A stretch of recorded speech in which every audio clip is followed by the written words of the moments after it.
All right. Hey, good morning, everybody. Welcome, welcome, welcome. Recording there. We're live over there. Outstanding. Hey, good morning. How are you this morning? December 11th, maybe? 12th, December 12th, 2024. Session 8 of the conversation of decision of self. How are you feeling this morning? If you had some resistance this morning, I see we're short maybe a couple of people comparatively to previous days. They may be showing up here in a little bit. But yeah, good morning. Let me fix my Bon Jovi collar here. Put that together a little bit more. Are you ready? Today's going to be, this is the title of this in the book was the why that makes you cry. And I would like you to change the way you look at the tears. And what I mean by that is I want you to get excited about this session. I want you to get excited about the possibilities of what we're about to do, right? Of what you're about to hear, how you're about to hear it. What if you got to your DMP? What if you got to your motivation of absolute clarity? What would change? Write it down in your journal. What would change if you became absolutely clear without a shadow of a doubt?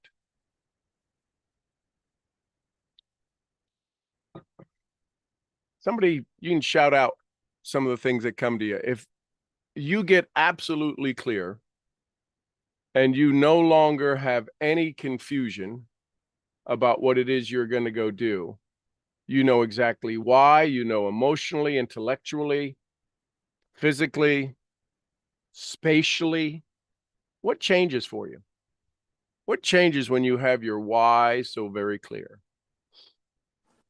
Decisions are easier to make. Decisions are easier to make. And funny how this is called decision of self. Now, decisions are easier to make. Play with me a little bit on this. If decisions are easier to make, who do you think is going to be the most beneficial recipient of the rewards of the decision?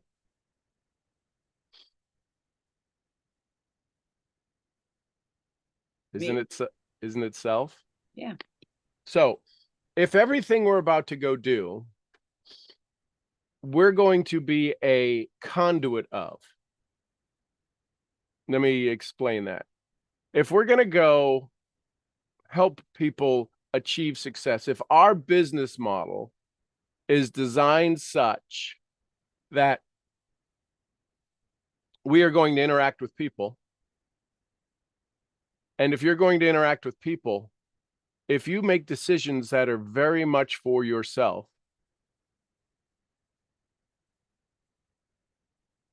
if you're going to make decisions very much for yourself, how are they going to serve people?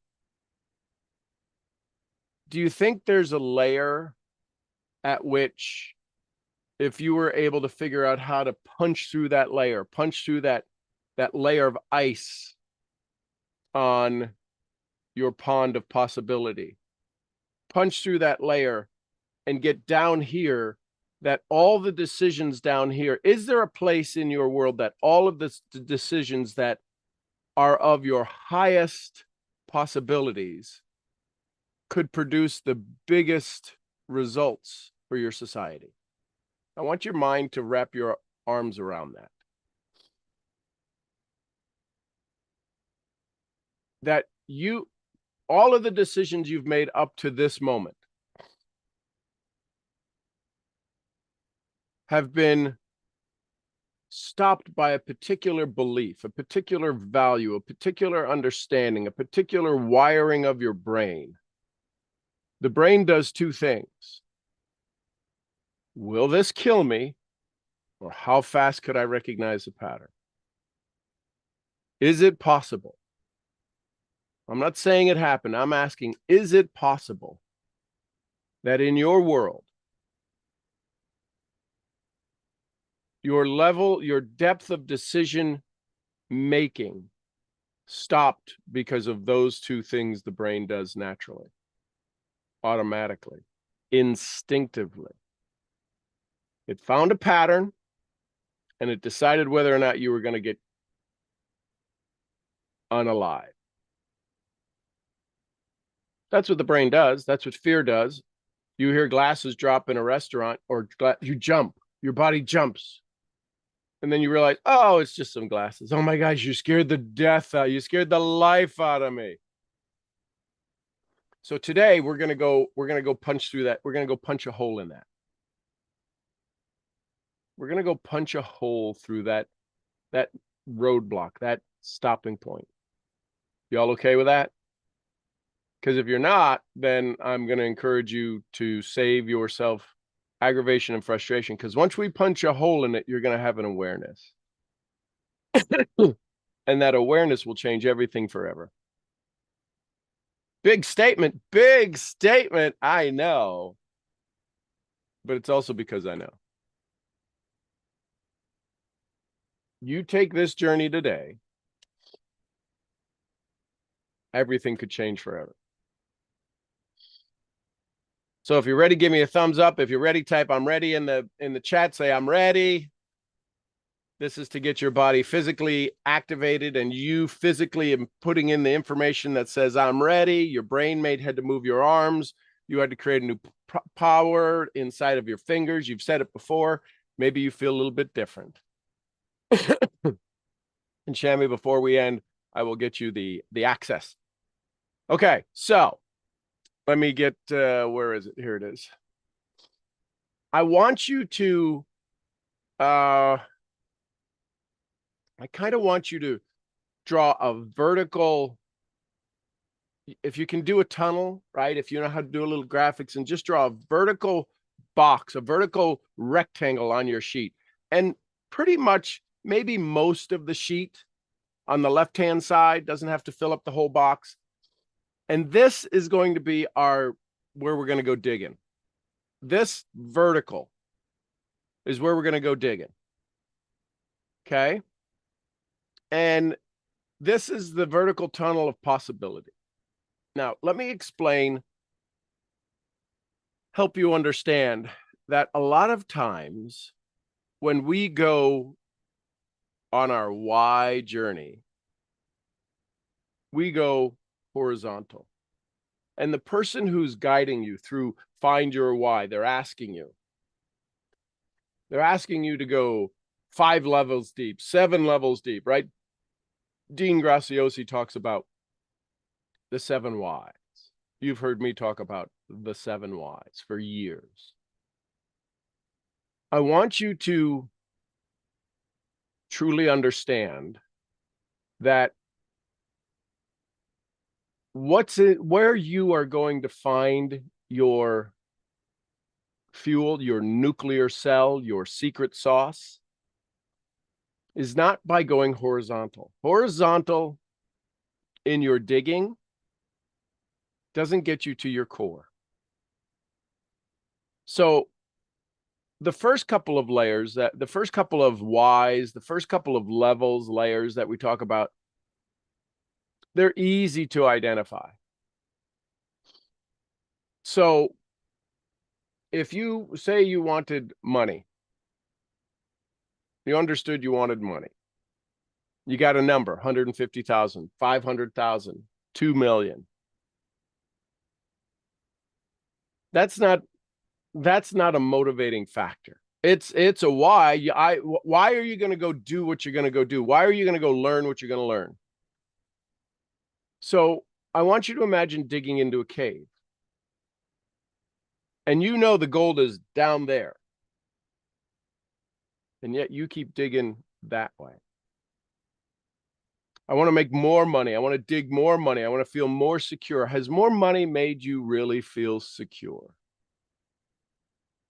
I can promise you, you make more money now than you did when you were 5, 15, 20. You have the skill sets available to make a lot more money than when you were 30.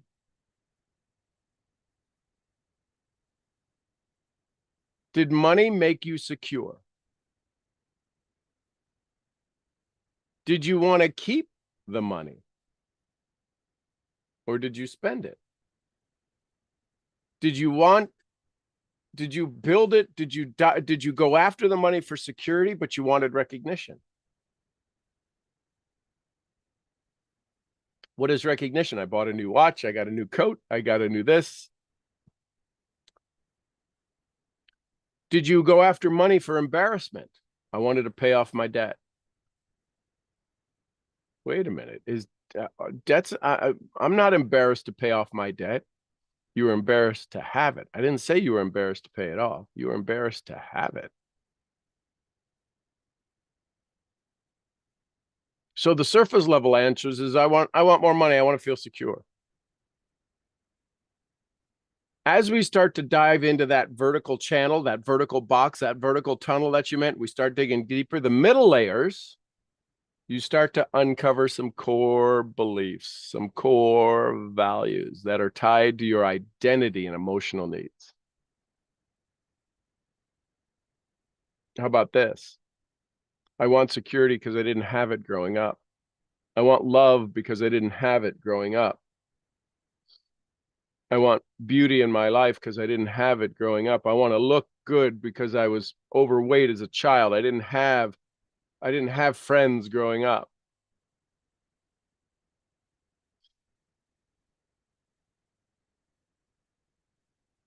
Right? Some of you have had children when you were early in your life. Part of why you want to become successful is because maybe you missed out on a childhood. Some of you had a very traumatic childhood. You want to play, you want to be fun, you want to be loving, you want to be carefree because you didn't have that growing up. I told you this may get a little rough around the edges. And the last two whys, usually the last 2, 3, 2, 1 whys that we're going to go through today. It's the deep motivational. You can't get away from this. It's there. It's already running. It's already fueling everything you do right now. Doesn't mean it's got to stay. Doesn't mean it has to be the filter through which, the fuel through which, the desires through which you operate any longer. Yet it's what's got you here. If you have ever thought to yourself, man, why do I keep doing this? You ever know anybody who says that? Why do I can't, man, I know this isn't good for me. I know this is fill in the blank for me.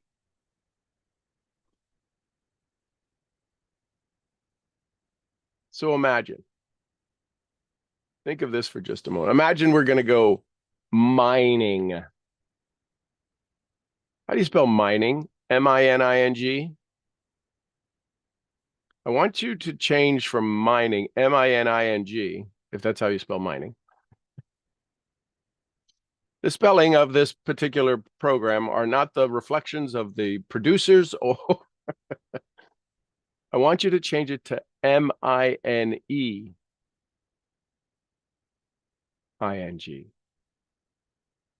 Mining. I'm going to go mining. So if we're going mining, imagine we're going digging for your gold. The first few strikes, what do you get?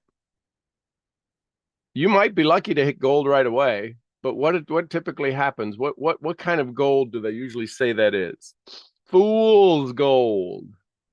It'll keep you going. It'll get you motivated, but there's really not a whole lot of value in it. So the first few strikes, we hit some rock, we hit some dirt, but you keep digging. How many of us know that anybody who's ever studied geology, there's certain things that are around gold.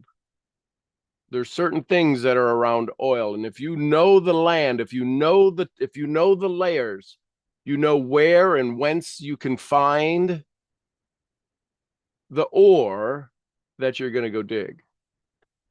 Right? So you keep digging. And you keep digging, and you uncover layers of meaning in this process, emotion in this process. You start to uncover what holds real value in your life. It's the reason, listen carefully, what we're going to go do today My desire is, if you're open, willing, and allowing me to guide you, is that you can find the reason you won't quit, even when things get harder. So I really want to, I want to get it very clear, because your mind is wired to avoid conflict, right? How many of you, your mind is wired to avoid conflict? Conflict with your boss, conflict with your spouse, because there's a part of you sometimes that doesn't know the answer, but knows the current truth isn't enough. Y'all get that? You know the answer is not the current truth. Yet when somebody says, well, tell me about it, and you can't, it's that, I can't explain it. You ever have that? I can't explain it. I just know. We're going to get to some knowing.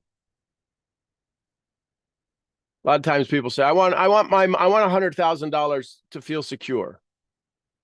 Why? Well, to buy a new car. That's a shift horizontally. Car's not going to give you security. But we say it, and what happens is that a lot of times, here's the thing, here's the challenge with understanding or going after your why. Some of you after this call may go to your communities, may go to your organization, say, oh my gosh, I just went to the most amazing training about understanding the core value of our why. Tell me your why. I want to reach the top rank in the company. Okay, tell me why. Why is that important?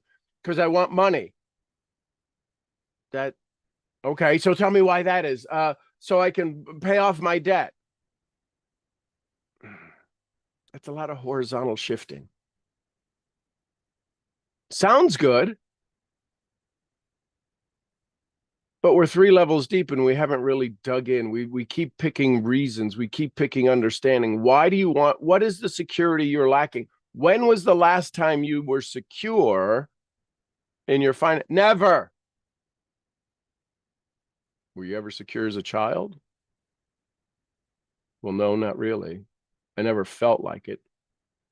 I never got the Christmas present I ever wanted, or I had to share it with my brother and sister because we were poor. I mean, we were safe, we were comfortable, but I never felt like the other kids. How many of you were ever allowed to express something of that nature? See the difference? See the difference when we go deep?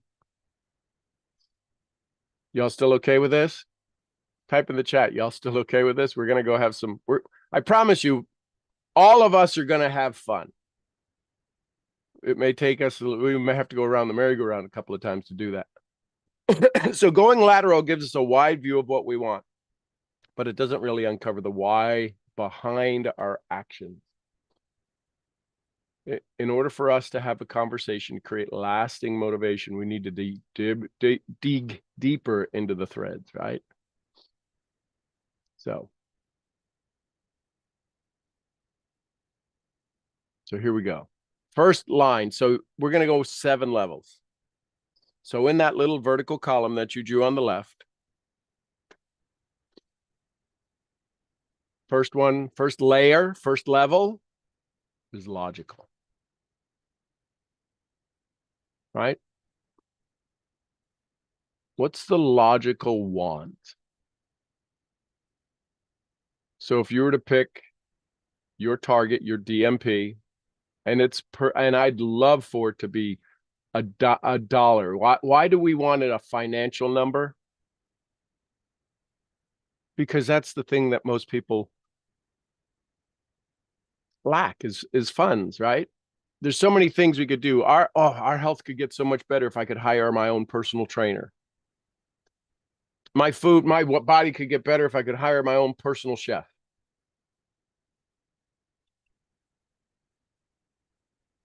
Why are those out of the question? If those aren't possibilities, then maybe you need more money. See, we kind of just bumped into the first little obstacle, didn't we? Is your finances to keep you in a safe zone so that nobody kind of points a finger at you? Did you see what they did? She won the lottery. Because if you hit a certain point, people are going to start asking you for money. Just guessing. So is it in a safe point where you got enough to be comfortable? Can I tell you, wanting to be comfortable doesn't make you comfortable? So, logical need, logical want. What's your logical want? Type it down. And listen, you don't have to go crazy with it. We're not there yet. We'll go crazy if you join the mentoring program, because I can't send you off on a wild goose chase, and I'm not going to. I don't want to allow you to get into pain. I'm okay if you expand and stretch your capabilities and capacities and possibilities. I can tell you whatever number you put down, if there's a business model out there that can afford you that capability and you're not fully understanding how to function in that business model, I can help you with that. I can do that with you.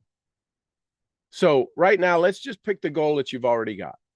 Let's just pick that number.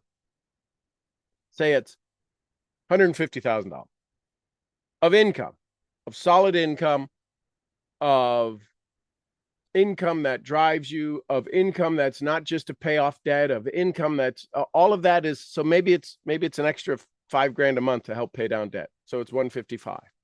I want you to get clear on a number. Right? So, and I want you to write down the logical expression. What would be the logic behind that? So write your why over on the sheet of paper. So you got the column here, number 1, logical. Underneath that, you can put the number somewhere where you put it and write out what's the logic behind it. Why does it make perfect sense that you want that?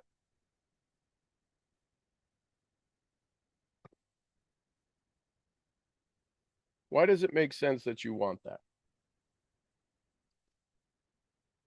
What's the logic behind it? Somebody says 2 + 2 is 4. What's the logic? Well, 2 + 2. I mean, what's the real reason why?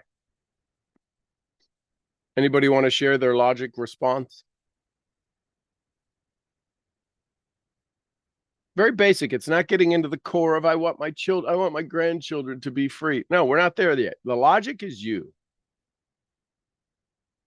What's the logic behind it? 100K a month. That's 110 sales in my team. Okay. So what's the logic behind it? There's other people doing it. I can do it too. Okay, so that's a little deeper. That's a want. What's the logic? What's the benefit of $100,000 a month sales in your business? That has alwawas been my standard of my success. There you go. So the logical reason is that will prove to me I've achieved my success. That's the logic. That's my benchmark for success. That's a possible response. So you threw team into it. Saying about the team. Yet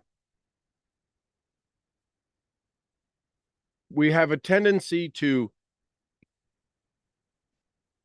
soft pedal our own possibilities.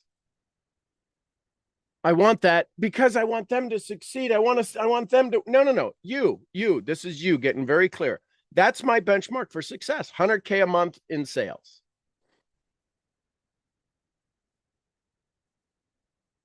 That make sense? That feel different? Feels true. We're making this very myopic.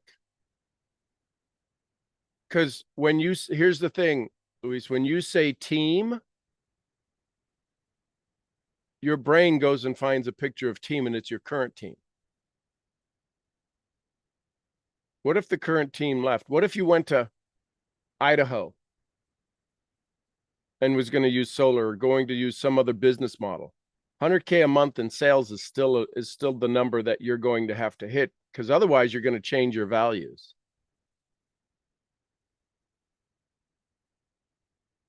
So if 100K a month in business sales, make it in business sales, because you don't get all the profit. Oh, no. Wait.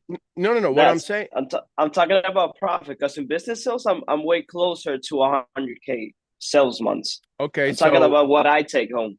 so it's 100K in income. Yes, in income. Okay, so then let's change that. Okay, more clarity. I like that. So 100K in income.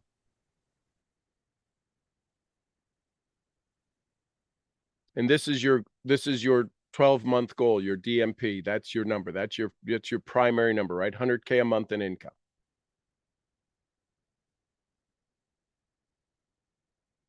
So if that's the case, what do you think that'll total to an annual income?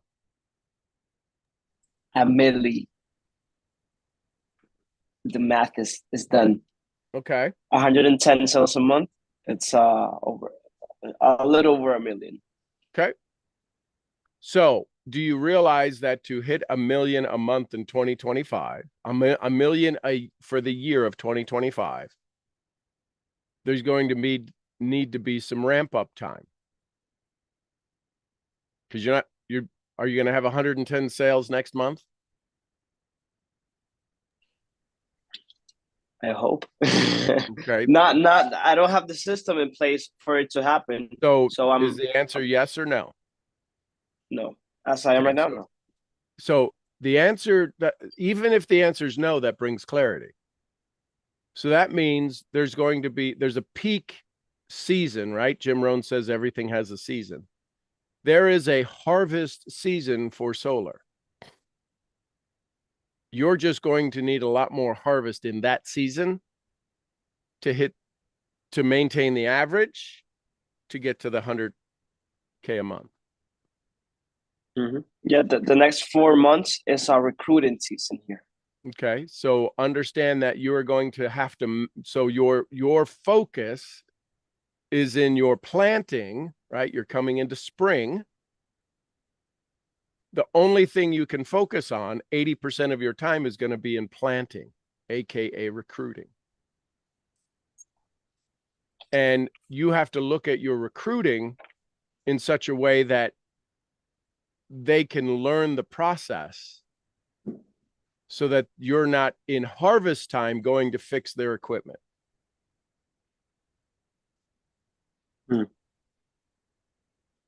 Which has been an issue. That's why I lost. Well, I didn't lose. I had to just get everybody out of a 60-person team that I had built before last year. But it was just built wrong. People, they just vanished, lost the vision. Don't tell me it what was you just got. unhealthy Tell me for where the we're business. going. I don't need to hear any of that. Because all that does is bring up. Right, where we're going, building healthy. Okay, so layer 2, practical need. Anyone questions on logical need, logical want?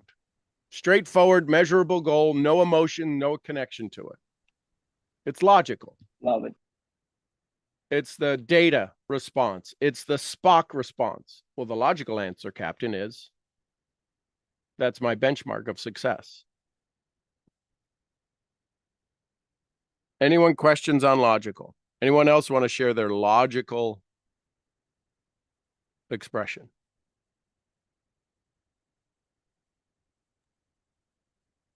Listen, this is what happens in the mentoring. Imagine getting crystal clear on this every month. What's your goal for this month? What's your target for this month? What's your body target? What's your mind target? What's your finance target? What's your society target? So that you are operating from a whirlwind of possibilities and not always trying to catch up.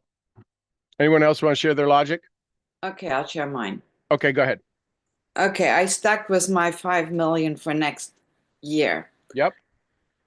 And my my logic is I will be able, once I attain that, I will be able to travel the world, live anywhere I want, and That's emotional. pay off all my debt. Yeah, that's all emotional. What's the Okay. logic? Maybe I don't know the logic then. And that's okay. So you just saying that gives us a chance to now go find it, don't we? Yes. Okay. So logic is, who's going to look at your 5 million and say, absolutely, that makes perfect sense? Janita. Okay. Why would she say that? Because she knows it's possible to get that in by design. And So do you know that there was a moment in time where they didn't have 5 nickels to rub together? yes, I know. So can we look at the possibility of, from her perspective, of why this makes perfect sense? Because they are some of the most giving people on the planet, right? Yes. And is it possible that they have their millions of dollars because of the millions they gave away to help support, guide, move, and millions we never know they gave away to charities, to schools, to help children? Yeah. So is it possible that the logic is, I want to be able to give without fear? Yes. Hadn't sunk in yet. But No. imagine somebody on your team, all of a sudden you find out it's their family dog, and they've had 5 kids, and the kids have grown up with the dog, and their dog has cancer, and the surgery is $1,500.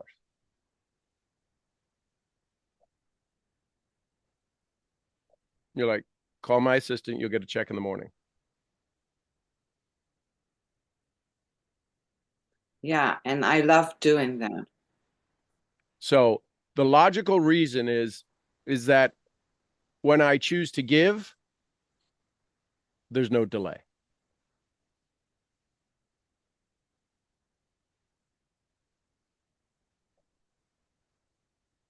There's a story that goes around that guy goes into a bar and orders everything that he wants and reaches in his pocket, and he always seems to have the right amount of money. Doesn't look ostentatious, doesn't look wealthy by any stretch of the imagination. But he said, I made a wish one time to always have enough money in my pocket for whatever I want. And his wish came true. So the logical reason is that I can give without delay.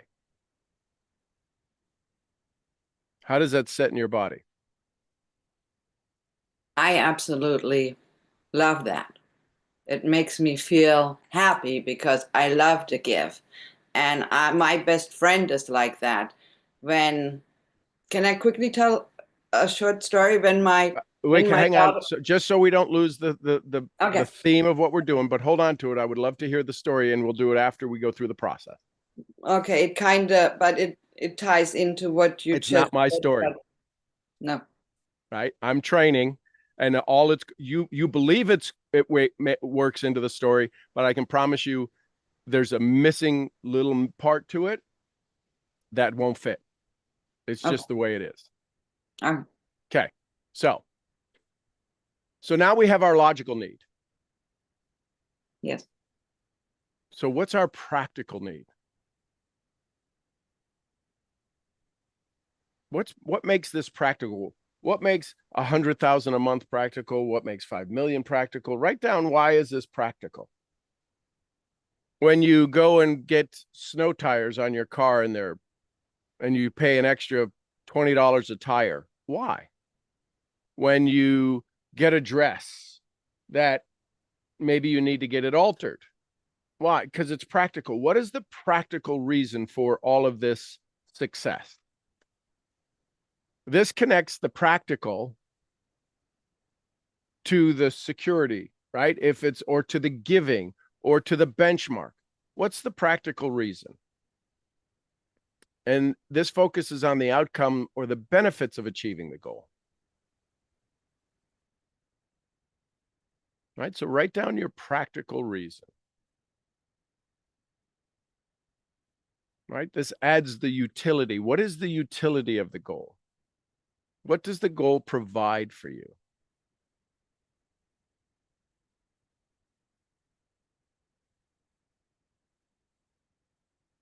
Feeling financially secure. What happens when that feeling of, oh, do I have enough goes away? Can I give as much goes away?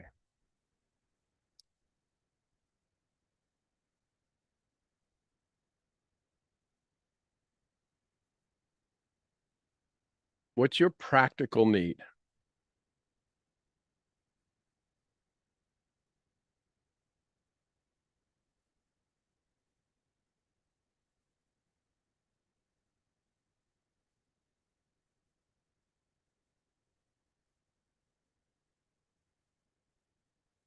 Who's got a practical need?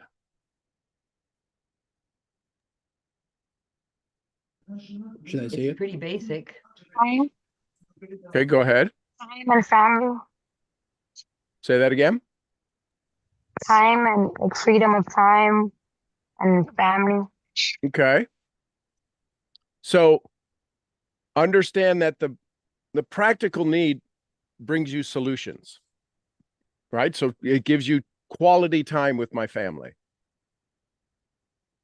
It gives me the ability to spend more time in meditation. It gives me the ability to think of bigger charities I can donate to.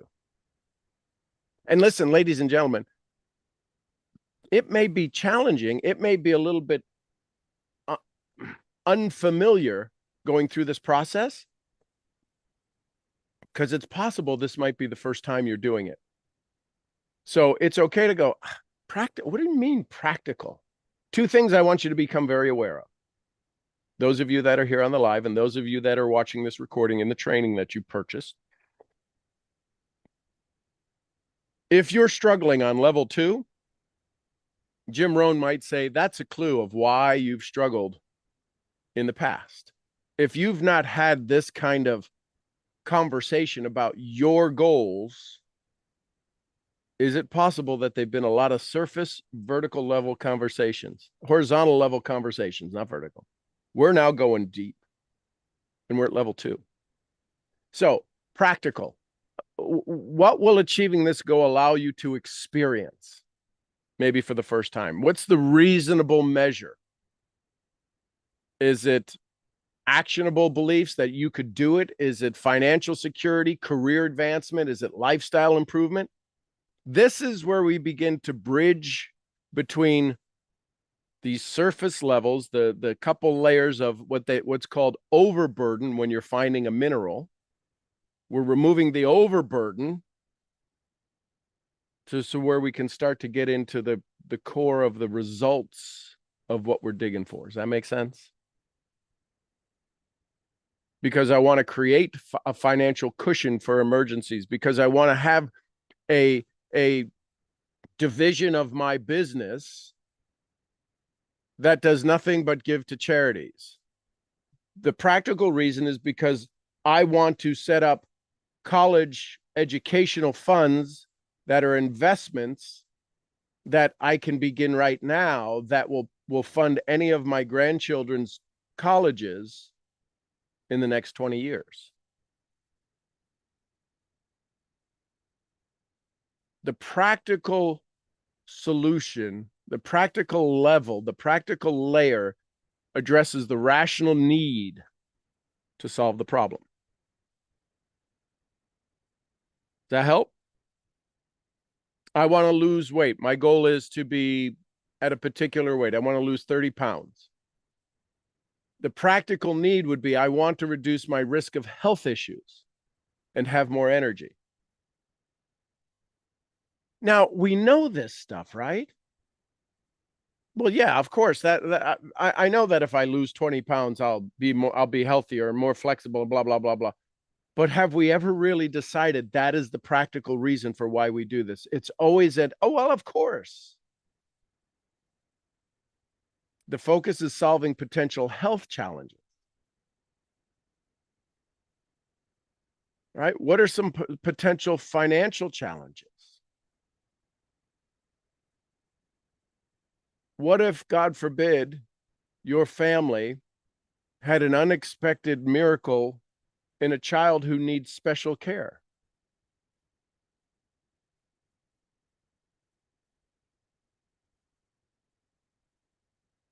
What if your goal, you get this bug and you get this vibration that you're going to build a well every quarter in an impoverished little town, little community, a village, and you're going to give a community of 100 people clean drinking water every quarter?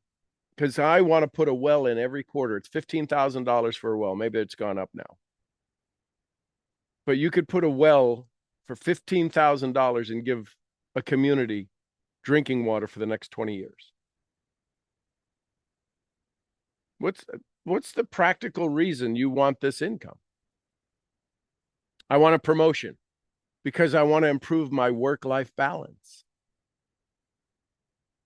I want this income, somebody mentioned, to have time with my family. I want this income because my children are only at this age once in their life, and I want to make sure I do not miss the next 7 years. Very practical, very logical. But because when we talk about, here's the thing, this just hit me. When we talk about our goals, we get very emotional. And the way we offset the uncomfortable feeling we have when we go describe it is we make it very sensitive. We're not there yet. We're not there yet. We're going there. We're on our way there. We are on the Polar Express to deep land. But right now, we've got to get very clear in the surface level so that it makes perfect sense. Of course, when you get to your goals, of course, this makes perfect sense. My daddy said, if it makes sense, it'll what? Make dollars. Is this helping? Who's had an aha so far? Bonus. Okay. I love you, Shammy. And again, ladies and gentlemen, I want you to become very aware. I'm going to speak to you because I want you to pay attention to something. There's a good chance, there's a very good chance that we are at level 2 and you've got more clarity on your particular goals than you've ever had. Do you believe that this would be of value to the people that you're going to go have a conversation with, build an organization with, build a community with?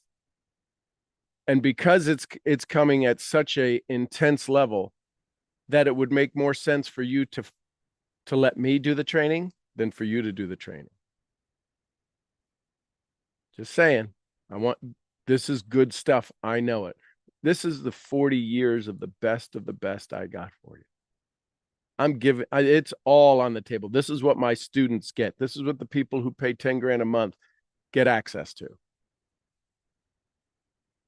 I'm doing away with that. I'm minimizing that program so that I can offer a mastermind in this coming year for about 15 people that I can work with them at this level. And we're at level 2 right now. So you got your logic. Go back and read your logical and now understand the practical. This is where we typically begin to realize the direct benefits of our goals, right? It serves as the step, the bridge beyond surface level desires to create the foundation to uncovering deeper emotional motivations. By us getting clearer on this, and you can go back and work on this and get a little bit more when you start to see all of the layers, right? This is to help you connect your logic with your heart. This gets you more meaningful outcomes. This allows you to truly understand that this isn't about the evil of money, right? This isn't about the story your mom or dad or somebody wired into you that only rich people are jerks. You ever hear somebody say that, well, rich people, well, those people, they're all just a bunch of buttheads. Any of you ever heard that? And if you heard that rich people are just a bunch of jerks, guess what got wired into you? If you become rich, you become one of those jerks at a subconscious level from childhood. Heather, I see your hands up. You answered my question while you were talking. I just didn't lower my hand. I Okay. apologize. No apologies. How are you feeling so far on this? I'm good. This is a lot to chew on. This is a lot to chew on, Okay, so let's change that. and I appreciate it. But let's change that. This is a lot to chew on. What would be the converse? What would be the alternate to this is a lot to chew on?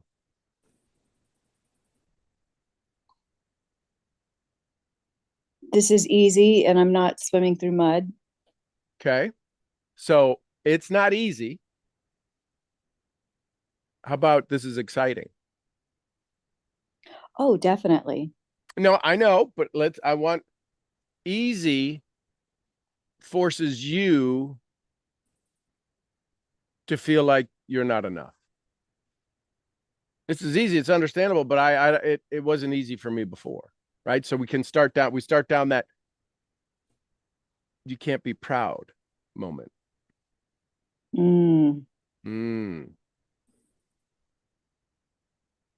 This is exciting. I understand. And yes, this is exciting. Do you know how proud this makes me feel? You say it. Do you know how proud this makes me feel? Do you see how all of a sudden, ladies and gentlemen, what I want you to pay close attention to is in that one little dialogue, there is an energetic shift of momentous and mountainous proportions. Yet most instructors would let that slide because they didn't know the core belief that I know the core belief is being proud. Proud of what she does, proud of herself, doing things that people can be proud in association with her. So this is exciting. It challenges me to get better. It allows me, I can see the results of me being absolutely proud of my results, proud of my actions, proud of the people that I serve, proud of the flower garden I have, proud of the pool that's in place, proud of the retreats that I have. Very practical. I have world-class retreats. That's why I want this, to have world-class retreats. That's not tough for you, is it? No, No, it isn't. feels different, doesn't it? Yes, it does. It does, and it almost feels, duh, doesn't it? Yeah. And have you already decided that 150 isn't enough? Yes. Yeah, I heard that. And now it's not to go be, I don't even know how to say the word, to be obnoxious in your income. I got a lot more to do. Practically speaking, it's going to take 30 grand for the pool. It's going to take 20 grand for because I'm not putting in the garden. I'll tell them where to put the seeds and the plants and the flowers. But to hire a landscaper to go do the garden that I want for my retreats is 20 grand. Easy, done. I can go, you know how many people I can serve by helping them clean their lymphatic system, put a program in place, put a long-term program in place. My genius person does this all day long. All they do is listen to code and send out code and send out emails. Listen to code, do the things, send out emails. That's a $50,000, $60,000 a year program. Very practical, very black and white. Cut and dry. Is that okay? It is. Okay. And they can also run footbaths. Yes. Cool. Different feeling? Different feeling. Yes. Better feeling? Scarier feeling. Yin and No. yang. It it's exciting. It's exciting. There's a tipping point here. I'm on a tip. I'm at the tipping point. So, how many of you are all possibly at a tipping point? Drop T in the chat. Here's the cool part. Give yourself permission to tip. Couple of things. Ask yourself, have I ever been at this place before? Because the brain does two things. And what's happening is some of you are getting a little bit, I don't want to say tired, but there's an energy drain on you right now. And that's because your brain is creating new neural pathways. So what's happening in your brain right now is you've had goals, you've had success, you've had desires, you've had failures, you've had this, you've done paperwork, you've written out goals, you've done your why.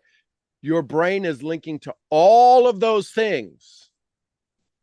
It's creating this little new neural network called decision of self, creating your why that makes you cry. That's this topic. It's creating a session 8.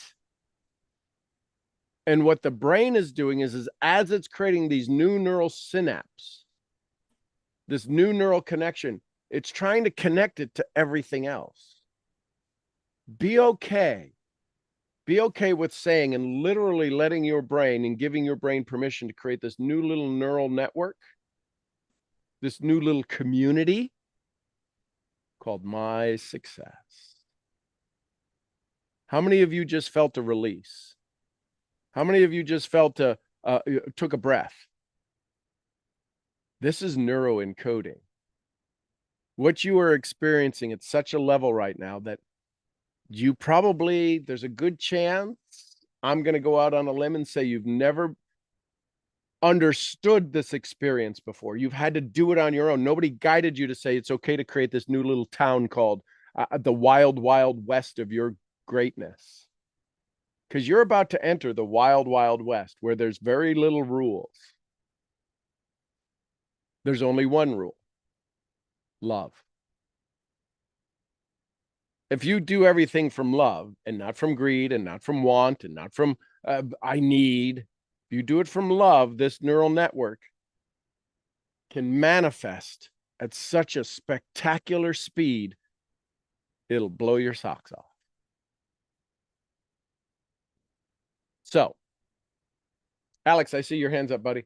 Question. Hey, yeah, just to understand if this is not a lateral move. Okay. If you say you won $1 million a year, right? Mhm.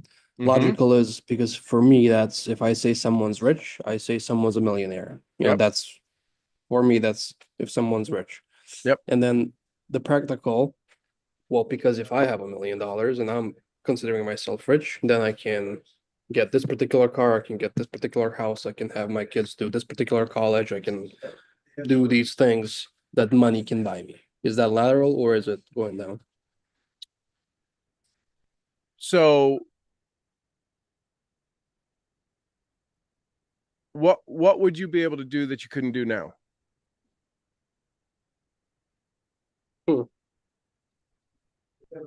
Buy a house that I would like to live in.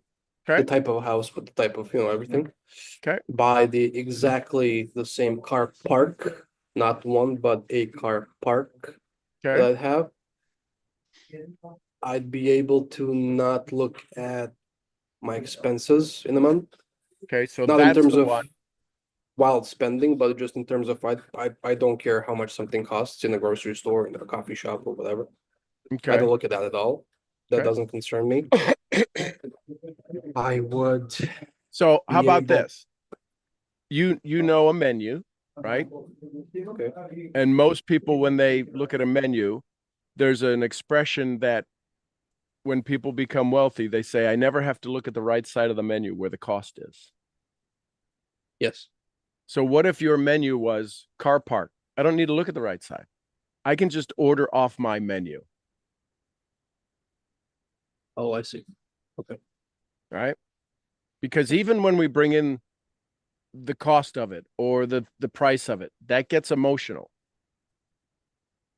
We're justifying emotionally. We're going to get into emotion next. But the practical side says that I get what I want. And this is why it's critical that we build the rest of these layers out, because if we say I get what I want, we can be overbearing. We can be sacrificing somebody else's good, or sacrifice somebody at a level that is only about us and not about them. I want to be able to order from my left side of the menu and create a win-win-win solution all the time. I want to be so wealthy that it's always a win-win-win. You won't do something unless it benefits the community. You won't do something unless it's a legacy conversation. Because you have enough that you can go get whatever you want at a surface level. You want to go to Dubai, you go to Dubai. Can I go to Dubai and bring some kids who will never get it, who may have never had a chance to leave Serbia? Can I go charter a plane and give the jiu-jitsu community of Serbia a chance to go to Dubai and do jiu-jitsu?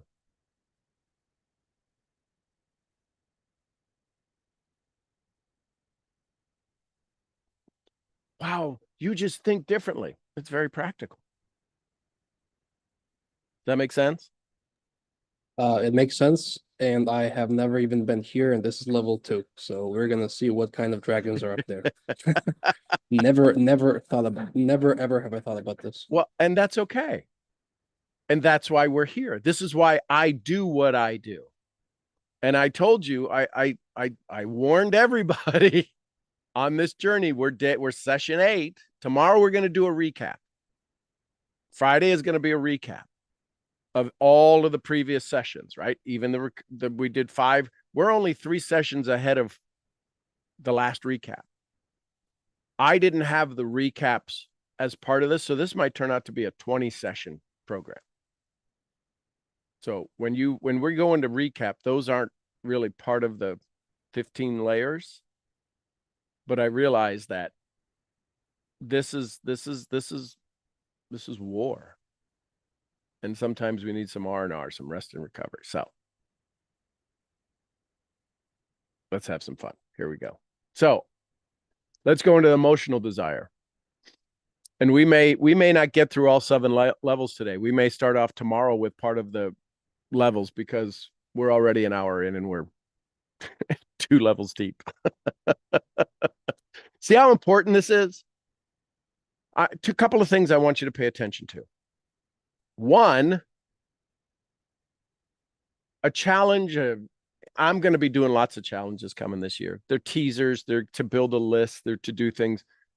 But to do 3 hours on a challenge, a 90-minute today, 90-minute tomorrow challenge, some people are giving you all they got.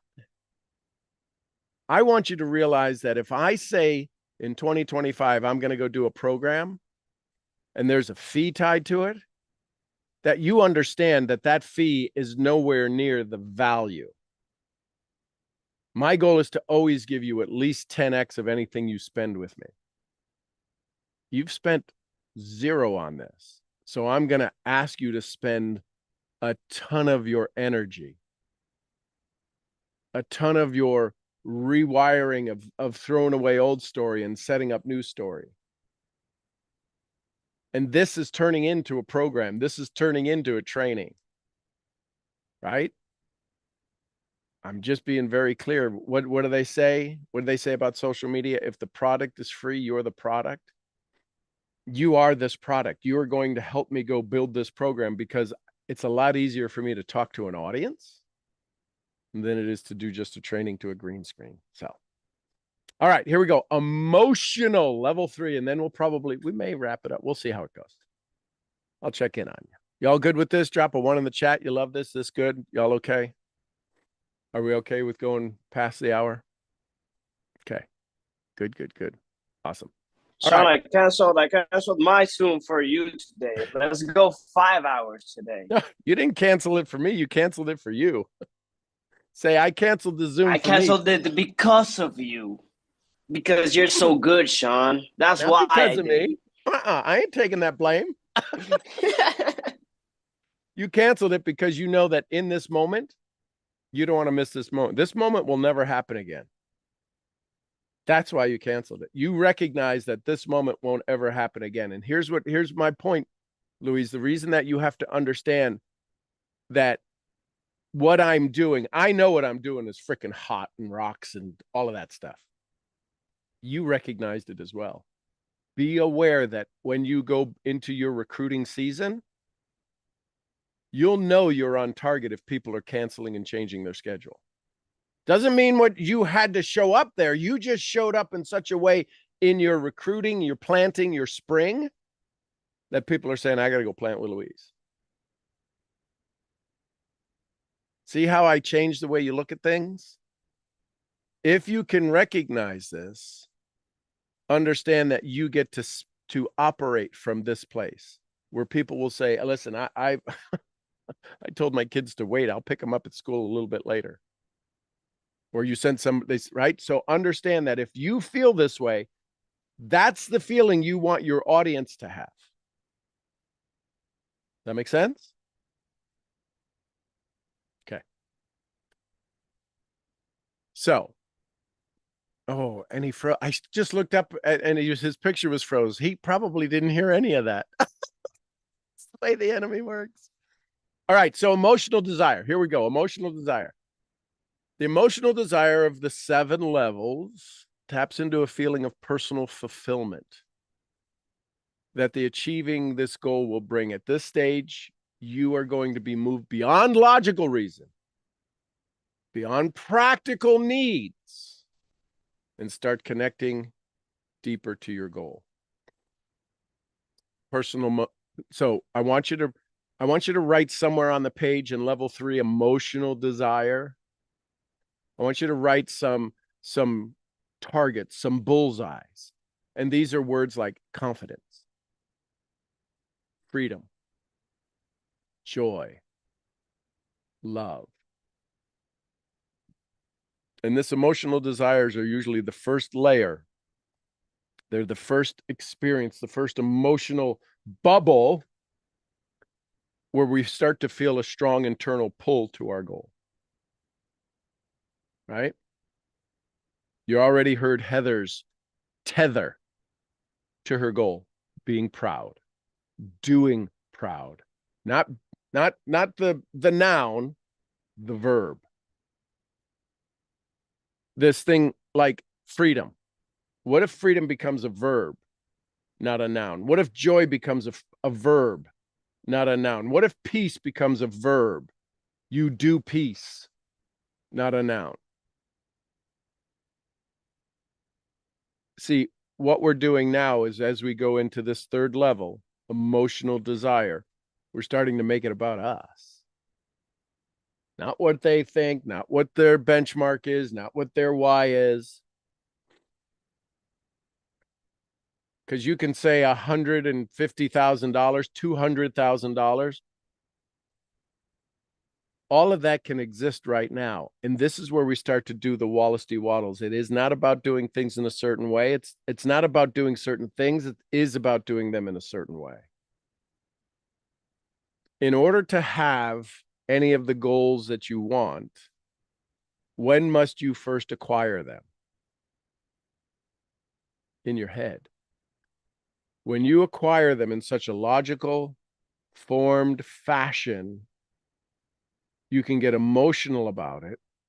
The challenge is with most of our goals, we've never been emotionally tied to it. Now, we've done some pretty heroic, some pretty epic things in our life.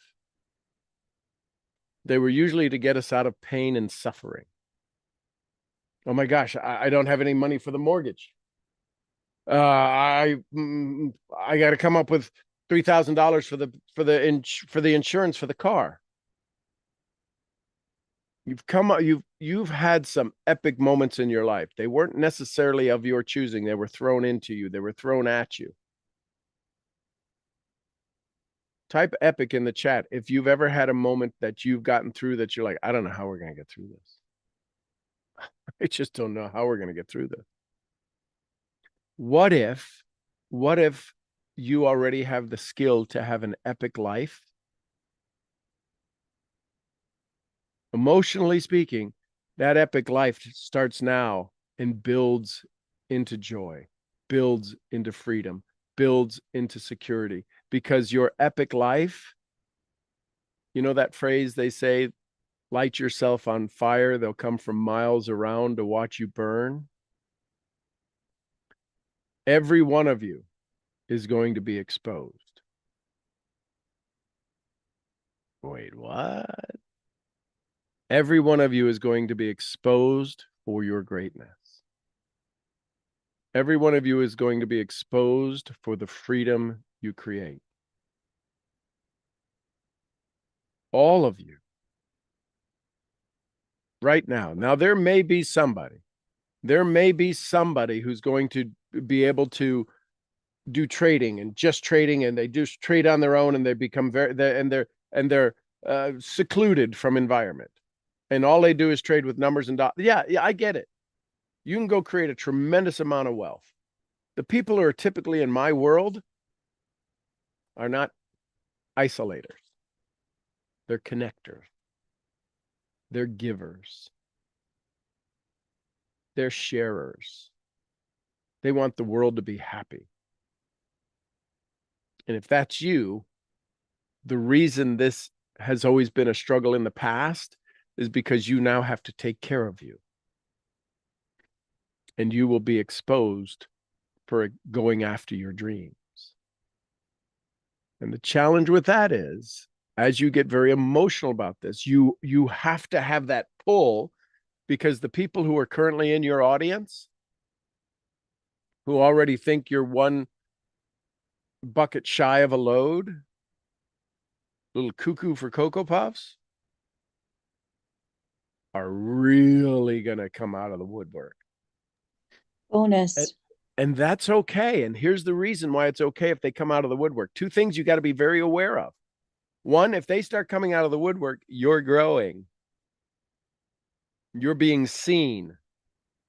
They don't mean any harm to it. They just aren't ready for you to go tell you didn't tell me you were leaving. I'm good at this. And maybe that's one of the reasons why I got good at this. I can leave a party without telling anybody I'm going. Me. Sometimes it's in my own house. I'm done. I'm going to bed. I just go to bed. What are they going to tell me? Don't go. Then I got to deal with that. No, I just go to bed. I want to take care of me. I can leave a party without, well, you didn't say goodbye.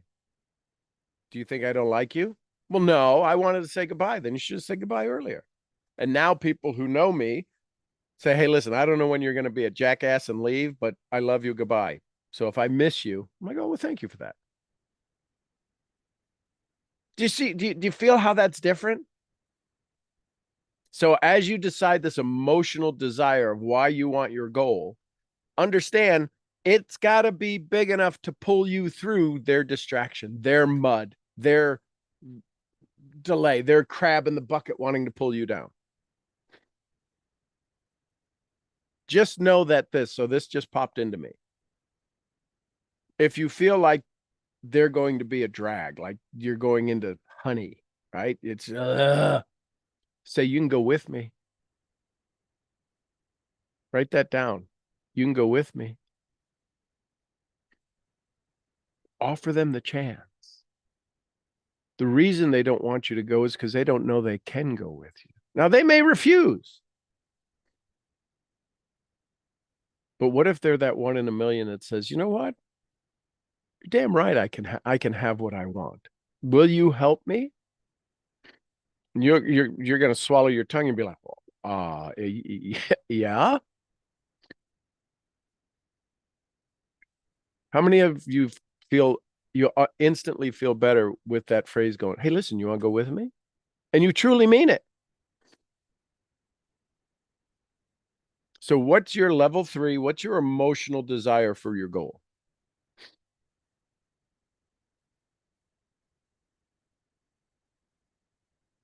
I want to know I can. I don't want to be sad anymore. I mean, really let it get in there. Because this is going to have to last you 24/7, 365. Even for the year 2026. Even for the year 2027. This might be your DMP moment right now.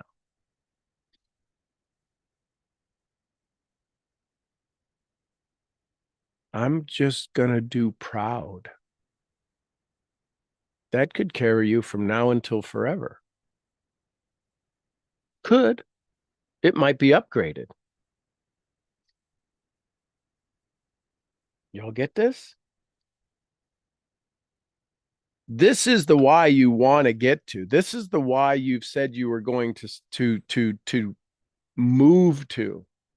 And you might even know it already. But we didn't go through the practical. We didn't go through the justification to have this much emotion. How many of us have ever watched a baby cry?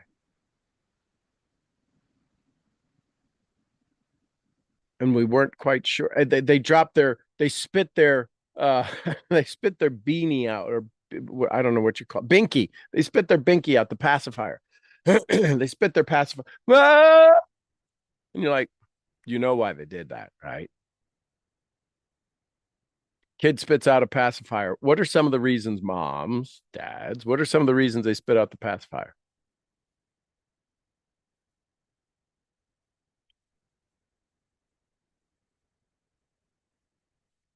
Come on. What are some of the reasons? They want attention. They wanted attention. And you knew they wanted the attention. So what'd you do? Oh, here's your binky. You gave them the attention, didn't you? How many of us realize when we get around like-minded people, people that love us, listen carefully, this might hurt a little. We spit out our binky just for attention, for nothing else. It's one of the great reasons why network marketing works. And it's one of the great reasons why people struggle. Is we give people attention for their binky. The binky doesn't serve anything other than to pacify. It's just a thing that if we give it to them, they shut up. How many of us, as soon as we turn our back, they spit their binky out again? Like, ugh. How many of Bonus. us, how many of us, there comes a point to where we don't allow them to have their binky. Why don't we want them to have their binky? Well, their teeth are going to come in. There's a story that they'll get buck teeth. Their teeth will be 1,001 story. I don't know, but we've come up with a lot of reasons why it's okay. It's time to be done. You should be done with the binky. Do you wake up one day and go, okay, enough of the binky?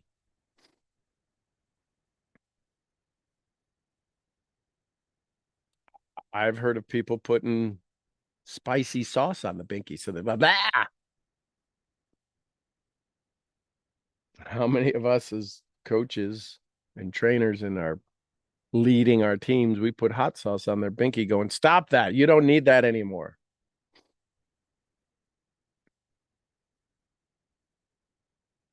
But here's what I'm saying.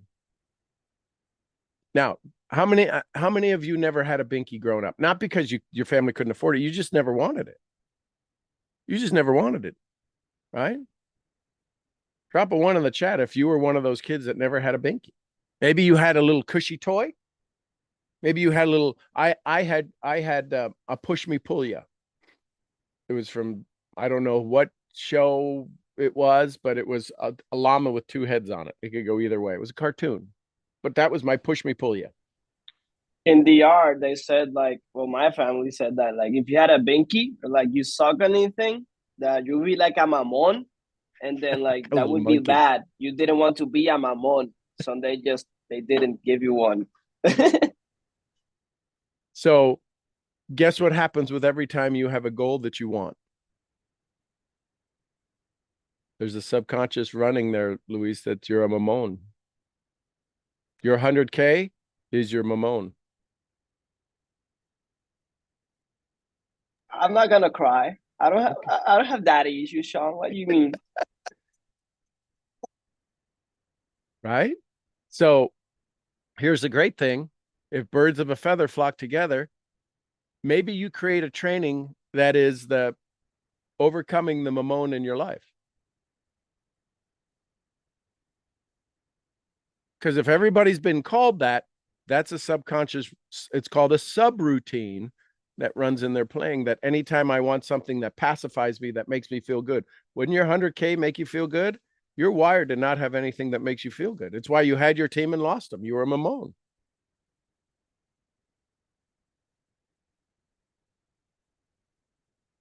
Bonus. 100%. 100%. But yet you'll go to a training and people say, well, write down your why. 100K. Yes, that's good. Let's go get it. This is so fundamentally wired into us that every goal we want, we have a story of why we can't get it. And nobody's Sean, willing I'm to laughing. I'm laughing, Sean, because I've never and nothing has ever been enough, and I've always said it as a joke, bro. I have daddy issues. I never connected with my dad, and I always said like, bro, I don't care about the money, the car, like about the new BMW. My team is more proud of the car than I am, because for me it was like, bro, my dad wanted to buy a BMW, so I just outbeat him. I bought it at 24, so I just like topped him. That was like my proud thing. And now we were just talking about this. This is level 3. Oh my god! And what'll happen is the attack that'll be coming is that you're going to have to sacrifice to own the trophy. Because you haven't given yourself permission to have this trophy yet. You beat your dad. Why don't you win for Luis? I bought the car first, then I came into the realization that I beat him and he wanted a BMW. But do you I tell first did yourself, it for me. hang on. You bought the car because it was so you could beat him. You then became aware that why you bought the car. So the car doesn't even make sense. Well, I do feel more successful than him. So I know that at an ego level, Yeah, but it is because of like so you just want incremental growth over competition. your father's capabilities? No. No. I but just that's said what that I you- wanted to be better than him at one point in my life. But that's what you establish. You're establishing the fact that all your success is to be better than him.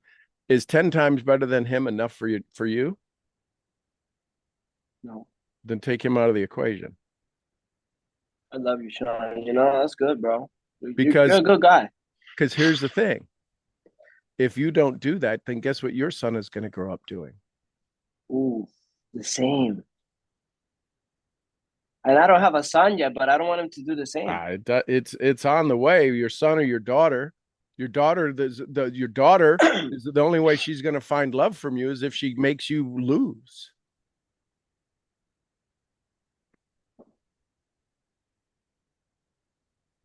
Buckle up, Buttercup. Until you start saying, okay, I'm done competing. The reason that the people hang around you is because they're in competition too. Wallace D. Waddle says halfway down, 3/4 of the way down the mantra, we must move from the competitive mind to the cooperative mind. Did you write the person that sold you the BMW? Did you write them a thank you card yet? You didn't write, so you don't really give a rat's ass about the person who is struggling to sell cars in Puerto Rico. Do you write a thank you card to the manager, the person who invested in the business and that owns the dealership? So this is all about you. Okay, good luck. Give them referrals. That's our thank you. No. Did you Not a thank? No. straight Did up you thank did you. you send them a No. thank you? No. So why don't you send them a thank you? Is there a maintenance department? Have you ever taken it in to get the oil changed? Electric knife, no oil. Okay. So who can you thank for the car?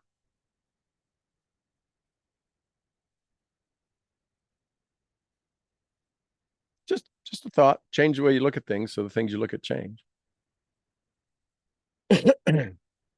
So example, I want $10,000 a month because I want to feel confident. I want to feel secure knowing I can handle anything life throws at me. What's the emotional payoff? What is the payoff emotionally for you arriving at that practical part of your goal?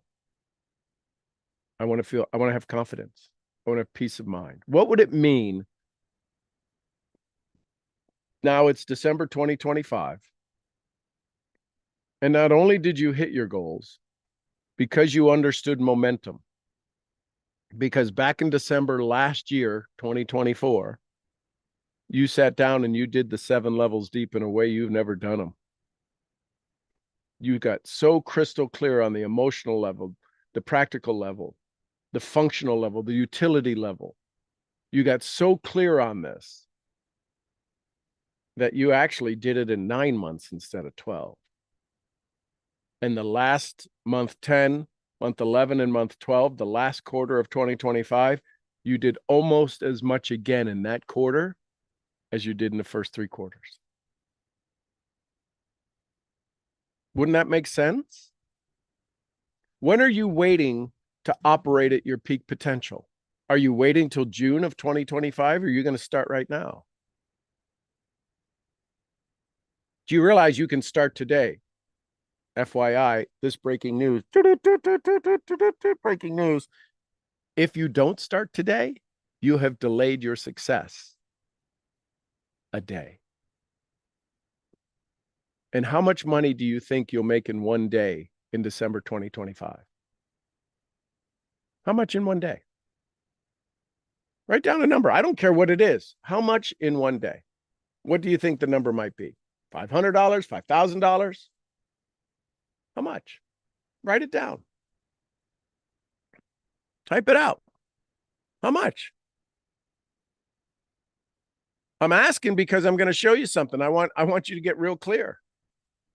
So $2,500. Do you realize that today you get to go buy your future for $2,500? How much has it cost you in the last decade to not buy your future?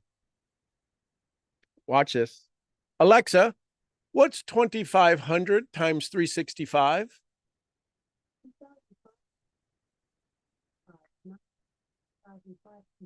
$912,000 decision just for the last year. That's a $9 million decision you're making today for the next 10 years.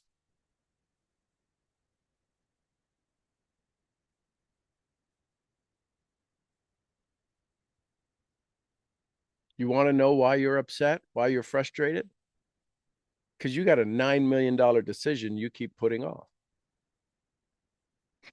And shoot is not the word you wanted to type.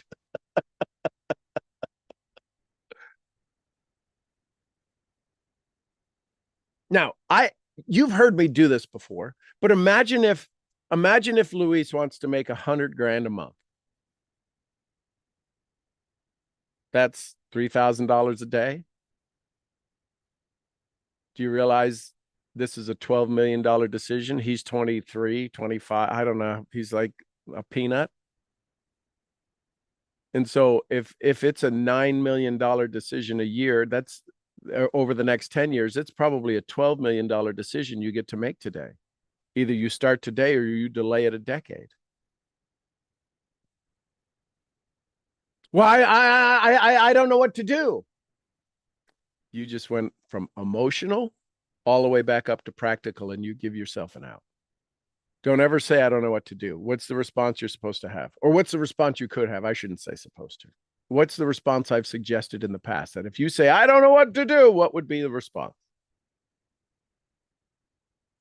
You'd say it out loud if you know it. I'm curious to find out. I'm curious to understand that. I'm curious what the universe has in store for me. Don't ever say, I don't know. I don't hang around people who say, I don't know. And we say it at every level of our life. What do you want for dinner? I don't know. I'm curious. What would you think?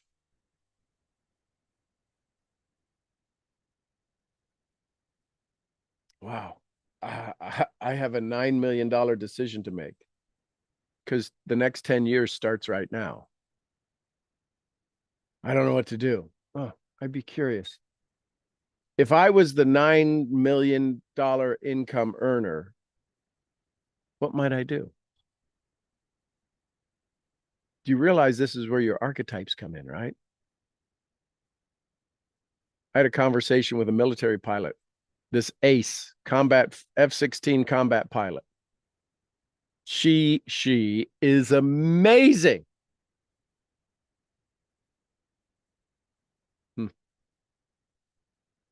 And when I walked her through her archetypes, which she had never been, she's had the most elite training in her world. And I walked her through something that she instantly adapted to, instantly gravitated to. And it was life-changing, simply because we have the ability to go have conversations with the versions of us that aren't I. She said, I am this and I am that. I said, you can't be two I's. Do you realize that when you write down these first three levels of your goal, the practical, the utility, and the emotional, that is a different I than the I that writes them? How long has the I of the emotion, the you, the version of you that wants this thing, how long have they been around? A lot longer than you've been alive. It's the energy, it's the frequency, it's the thinking stuff. This thinking stuff that is pouring into you right now, that is giving you new ideas, new visions, new versions, new possibilities, is the thinking stuff.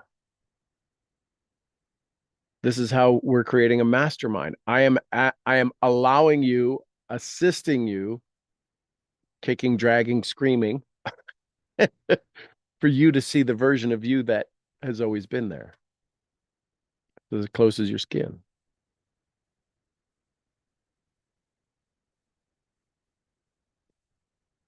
This helping? So we're going to stop there. Hopefully we'll get to the next 4 tomorrow. So we may do a recap on Saturday. But I didn't want to get through this in an hour. We're already 90 minutes. I didn't want to get through this in an hour, get through all 7 and not have this explanation. Is this okay that we went this deep on these for you to have a better understanding? Now, Absolutely. Keep on going, Sean. And each one of these is still a surface level. Each one of these is still tip of the iceberg. You realize that, right?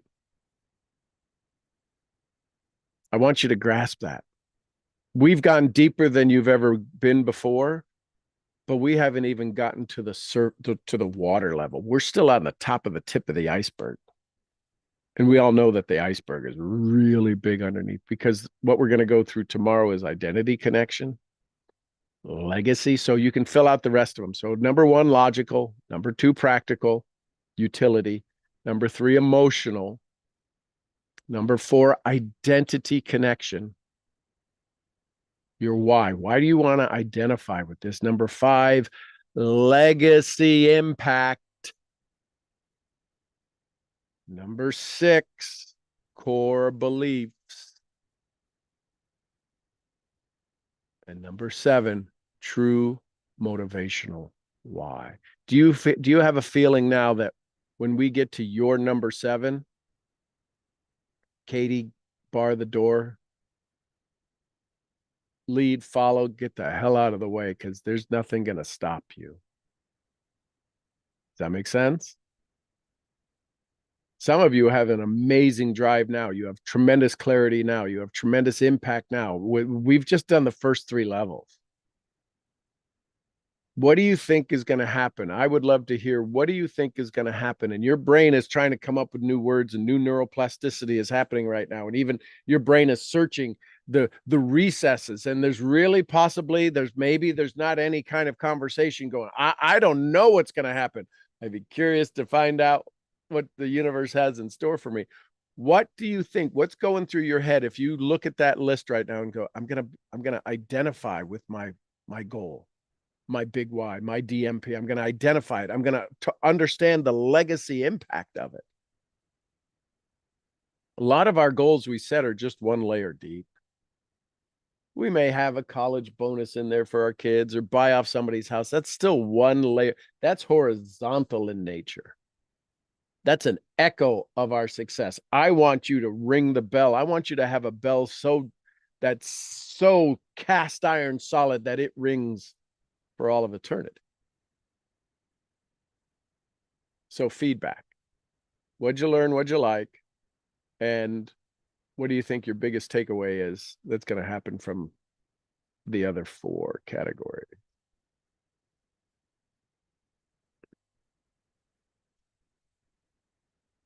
Do you think I'm having fun? I think you're having a great time. So my Yes. biggest takeaway, what I learned is that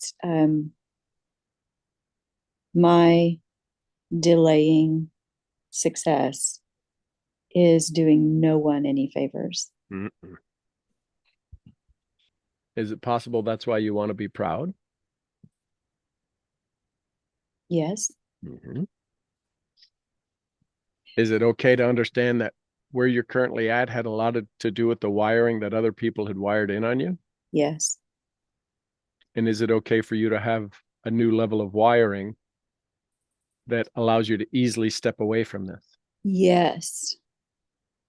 It is muchly desired, and I know that's not a word. It is now. So somebody goes, so what do you do? I'm into Muchly. Is that a breakfast cereal? What is that? Muchly. Yes. I'm into Muchly. Muchly Wellness Studio. There we go. The Muchly Retreat. Hey, I may trademark that. Yeah, I'm telling you, well, here's what it is. They only find out about it once they get there. Because remember, when you create a community, you have to have an inside language, and part of your inside language might be the Muchly process. Oh, I love it. Right? I love got it. Do you know? Oh my gosh. So are you Muchlying today? What the are you talking about? We'll create a dance and call it the Muchly Shuffle. The Muchly Shuffle. I love it. Okay, thank you. Thank you. welcome. Thank you. Who else? What'd you learn? What'd you like? What's your takeaways? My brain hurts. Good. That's My brain neuroplasticity. hurts. Couple of things. I had a major takeaway. Try not to cry. As you went along, talking about the logical part and the practical part and the emotional desire, I got struck with an idea that I never had before. And this might be level 3. This might be the true. I'm not gonna say I don't know. I'm gonna say I'm curious to find out what it is.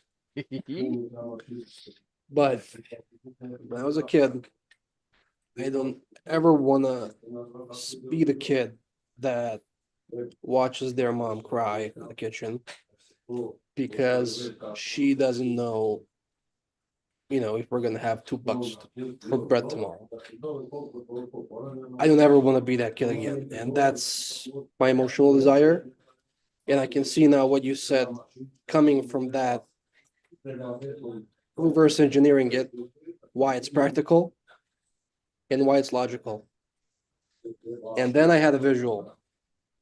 I actually journaled it. I'm gonna read it. It says my brain hurts. This feels very surreal. It's like it's all in there, but you're on top of some kind of well or something. It's like my mind is this entire world I can access and see, and that world can pour into this one. and I just need to get it. I just need to get the water out of the well. It's so weird because it all feels the same, but it all feels different. It's like it's multiple worlds, multiple people, multiple things at the same time. Very confusing, but I'm very excited to see what it holds. That's how I feel. I feel insanely You're a clear. poet. My brain hurts because I feel insanely clear about that idea that I just told you, that I never want to be that kid again. But then again, I feel so confused because I feel like it's all in there and you just gotta grab it, but you're curious what it holds, and I'm not gonna say what, but So you ready for the release? Oh yeah, please. The reason that you're struggling, possibly, the reason that the struggle is because you're in conflict with you don't ever want to be that kid again. Well, you can't be that kid again who watches your mom cry. So let's take it to a bigger level. Let's take it to every kid that you can have influence over, every parent you can have influence over, so their kid doesn't have to cry because you can make their parents wealthy.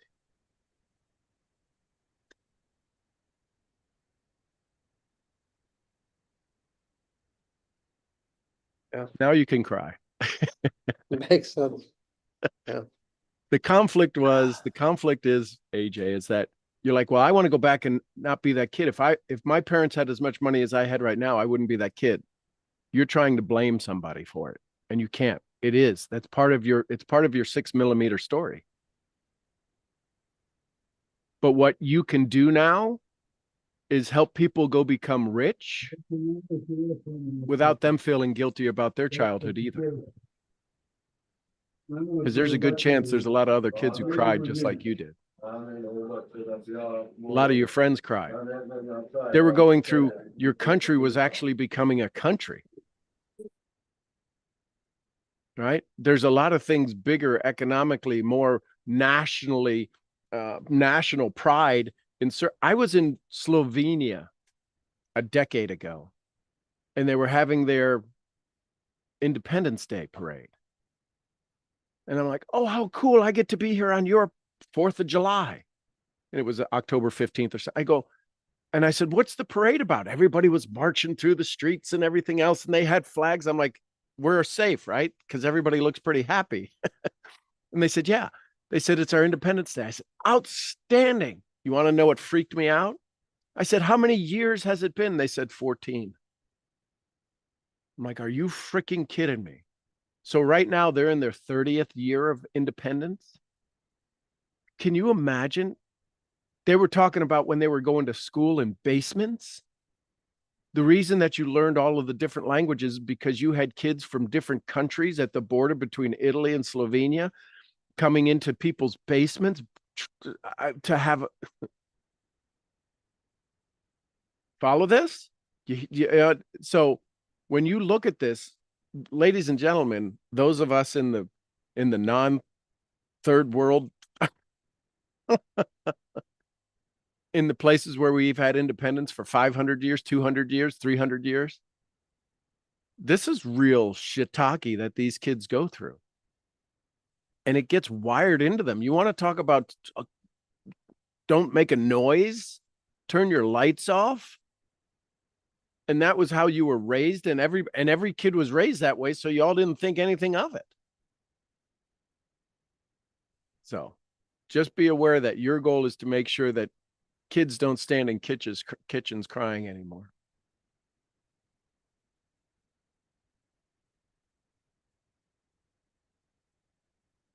That's a pretty big goal, brother. And you were put on this planet right now to help make that difference. Yeah, now you're totally in the unknown, which freaks you out. You're like, oh, that's all emotional. That's all feel good world. I need some concrete. The concrete is go teach people how to become rich. Go become wildly rich. Imagine you're Mr. Snow Miser driving down the streets throwing out stacks.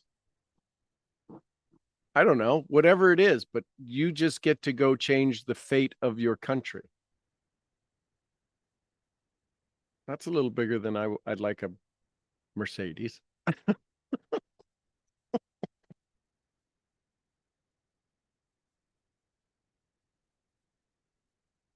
Just a thought. Love you, brother. Speechless. Yeah, sure. Yeah, I know. Yeah, sure. Whatever. Yes, Luis. You see Thank how you, he still Shauna. scratched the crown of his head? That's his. Yeah, yeah. That's the crown chakra. I need you guys to talk more because Alex, whenever everyone talks, man, I just came to a conclusion about my emotional state, and Alex said that, and I've always ignored one chapter of my life, hardly, deeply, and I even mentioned to you at one point in my life, I just decided to be better than my dad. I forgot so deeply about it. My dad. There was this one time I was like maybe 12, 13 years old. I was still a kid, didn't understand about life. My dad once he shoved my mom, and social services came. That was like a whole fuss. They asked my mom if she wanted to press charges and take him to jail. She said no, and after that, it just became a bad relationship. Like after that, it was just they weren't the same. We weren't the same. The family wasn't the same because after that, we left for like 2 weeks. We're actually in this house where I live right now because here lived my grandmother with my grandfather. So we just came upstairs. We didn't have anywhere to go, and we spent here like 2 weeks. Having to see him every day was like I don't fuck with you anymore, bro. That was how I felt about my dad, and taking it way to as early as a week ago, I got really mad. I had a gold bracelet with his name that was from him. And I got mad because of a situation that really reminded me of him. And I sold it. And it was a very emotional decision. I didn't care about the money. I was just, I don't want this. I don't want to have it on me. I don't like want to have this alive. And now just Alex talking about it, it is the reason why I have always felt such a big urge and desire to just travel, move out, go far as I can. Actually, after he died, the first place I went was Australia. As soon as I could hop on a plane by myself, I went to Australia. Australia is the farthest place on earth that you can go from Puerto Rico.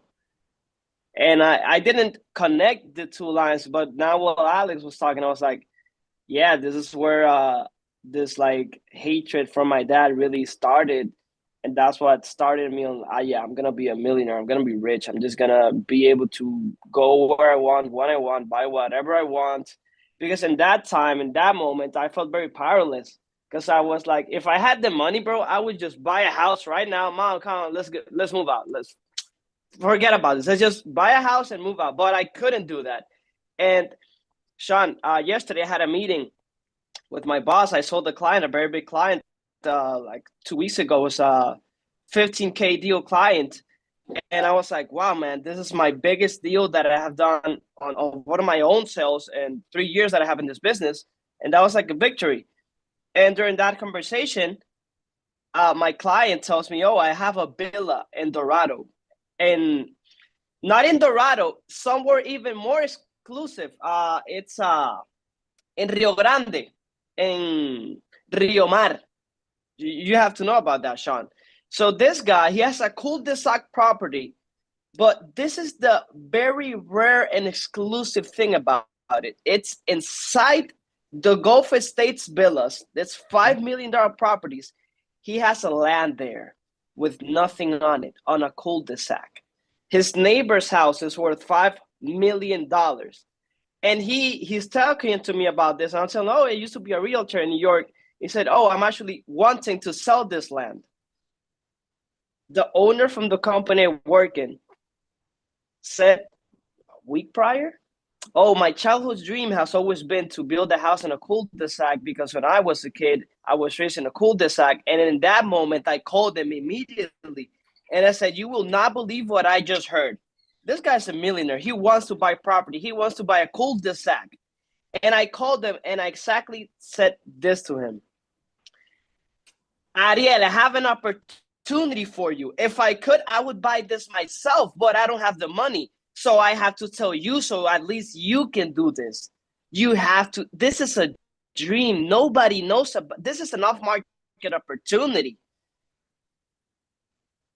And yesterday he told me, Luis, do you want to know how I felt when you told me that? I hanged up and I screamed of the frustration that you couldn't buy that land yourself. And he told me, like, in the meeting in front of 40 people, he said, like, I actually went like this, hanged up the phone. I was in my car alone, and I just scrammed the hardest as I could. And he actually, in the meeting, I have never heard this guy really yell like this. And he just went the loudest, "Ah!" out of the frustration that I couldn't do it. And not connecting these things that Alex saying that I was thinking about when he shoved my mom. Wow, I decided to become rich just to get far. I don't even want to go far. That's why I came back to Puerto Rico. I like Puerto Rico.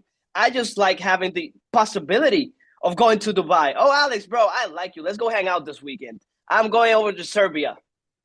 And it all roots from this, and just like hearing Alex and hearing you talking to him about that, I was just exploding.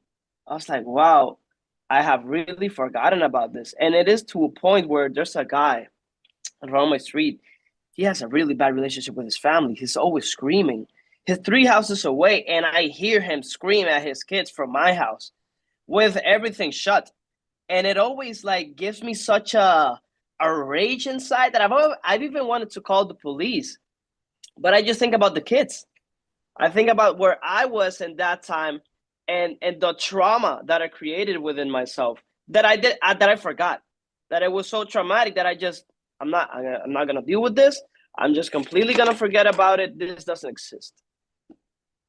And if it wasn't for this conversation right now, it probably would still stay way more hidden because I don't go this deep. But that's interesting because 5 years ago I would be crying of rage with him, just like coming to the realization that I'm still in rage with him. But I see the progress. I have to thank you in a very big part of it, because you just force us to. Well, you don't force us. You guide us. You just give us the hint that, hey, if you want, you can touch this, but maybe it'll be a little bit uncomfortable. It's just letting you know. You see, I don't get as mad with you, Sean. Now, So now just you get ready? comfortable. You ready for an upgrade? Upgrade me. You ready to release your dad? Oh man! Watch this. Please. What was his father like? Actually, that's the surprising thing. The guy is still alive. He's like 89 years old. Nicest guy ever. Now his mom, she was a dick, bro. She was the worst person that I So have hang on, met. hang My on, mom hang on. hated her. Imagine your dad at 5 years old. Must have been rough. With that, mom, bad. Yeah, They were but like imagine your dad. 9 brothers. Hang on, Your Honor. Imagine your Sorry. dad at 5 years old. Was he suffering? Probably. Imagine him at 6. Imagine him at a point to where he had to reject his mom. In Puerto Rico, you reject your mom, that's like the worst thing ever. You got to deal, and nobody's going to say how bad your mom is. You can bitch all you want about your dad, but not your mom. Look at the pain he had to go through. And the only way he had it out, the only way he could let it go out was through you. He had a son who was strong enough. You want to know the worst part, Sean? There's no worst part. I will- Tell me the best part, but go ahead. I wasn't the first. We were the second family that went wrong. So it was like 2 generations of trying and failing again. Well, no, not failing, because you get to fix it. You're not a failure. Trying. And all you can do is from you down, not from you up. So what if your goal was to make sure that every family, the people who are on your team, that they had enough wealth, not riches, they had enough wealth to have a healthy family? Somebody says, why do you do solar? So I can help families in Puerto Rico have healthy families. My goal is to make sure that childhood trauma no longer exists in my world. See, now we're getting emotional. Your dad did the best he could because that's how he was raised. You can't yell at a tiger because it bites. You can't yell at a scorpion because it stings. It's doing what it does.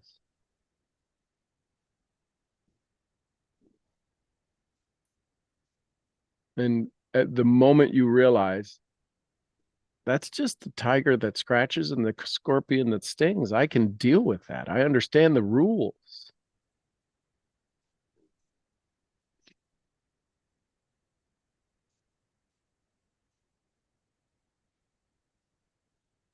Bonus. See, nobody I ever love a gives bonus. nobody gives us permission for us to my dad, I know my dad's story when he was 5.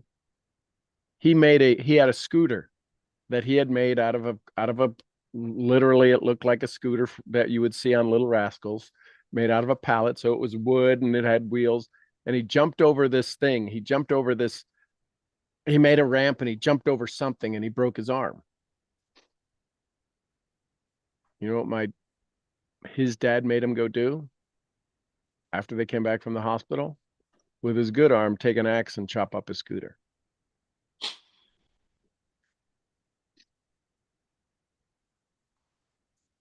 Tell me that didn't leave a scar. Now, my dad was the most quiet. My dad had been around Napoleon Hill and Earl Nightingale and Vince Lombardi. That's what he did to grow up. He had his own gas station when he was 14 years old. And he used to tell people, well, the mechanic's out. Just tell me what's wrong with the car and I'll tell him. He owned the gas station. He was driving to school when he was 11 years old, and the cops would bring him home and go, Helen, which was my grandmother, his mother's name. Helen, Michael's driving a car. He can't drive the car. He's 11 years old. He knew how to drive better than most people. So when I look at the things that I dealt with,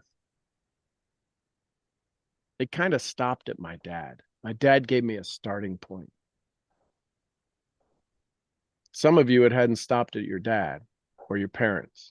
Ken can start today. You can start your starting point right now. My mom, not so much. So I had the yin and yang of parents, like many of us do. But we have a moment to where we can choose that stops and I start. Most people never choose their starting point.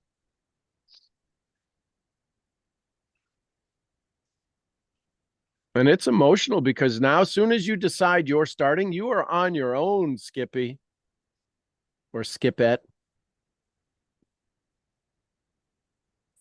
But you're not without your experience. That's where most people get confused. You are on your own. You're in the unknown. It's scary. And the only thing you can do to make it not scary is either use your experience or the experience of others who've been there. And that's what's called mentoring. Good morning, Christina.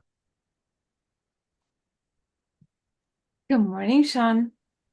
I know you're outstanding. Outstanding.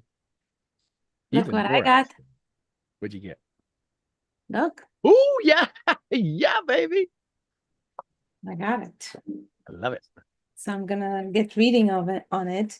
Thank you for today.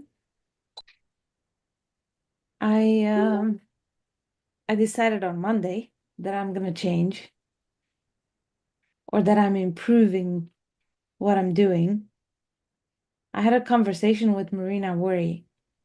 Oh, wow. It was the first time in 3 years that I approached her, other than just saying thank you for having me. Right. I said, tell me, what can I do to have success? And she said, tell me about yourself. And I said, I do this and I do that. That's your problem. And she said, you're half-assing everything. You have diluted focus. So choose one and go with it. And I said, okay, from this and that, what would you recommend? And she said, this is going down because one person is no longer in that company. So choose this. And so because I created a separate Facebook profile, I really created a second identity, and I wasn't able to keep up with it. And so now I decided I'm going full in. And I had made these business cards, but I always had them. I never gave them out to anyone. So yesterday I decided I'm gonna have 10 cards every day with me and I'm gonna hand it out to people.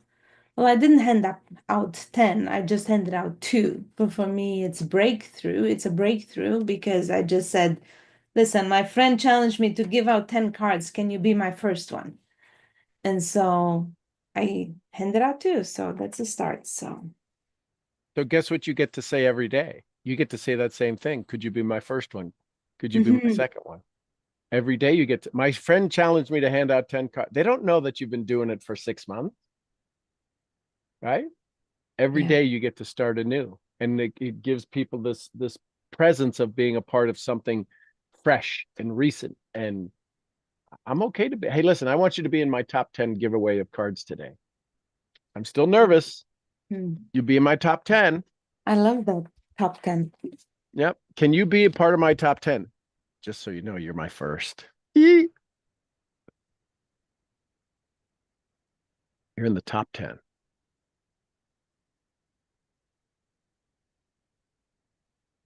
Yeah. And so yesterday I purchased the domain. Hopefully today it's going to be up and running, and I really went full speed ahead, and it feels good. I don't feel overwhelmed. And it feels such a And you get to tell the story. Listen, I was with a 7-figure income earner who treated me like a friend. Mhm.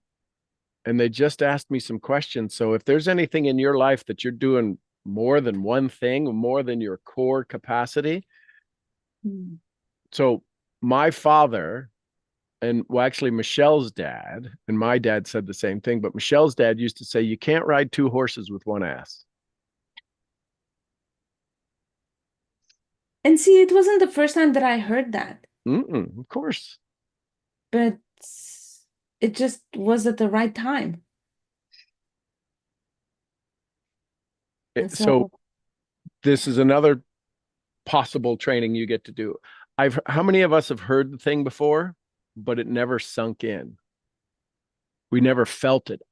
When she said, with her love and her compassion, and she was really focused on me, she said, oh, of course that's not going to work. It went, ugh.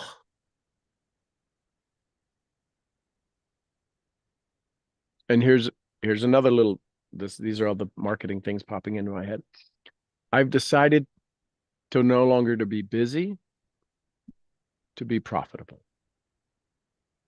Profitable in my energy, profitable in my relationships with my family, profitable in my own time. And for me, that meant focus. So I decided to do the one thing. Mhm. Because you're going to have, there's a part of you that's going to have the story, because most people don't know that you've made the commitment to one. So somebody's going to say, so what about the other one? Oh, I still use it.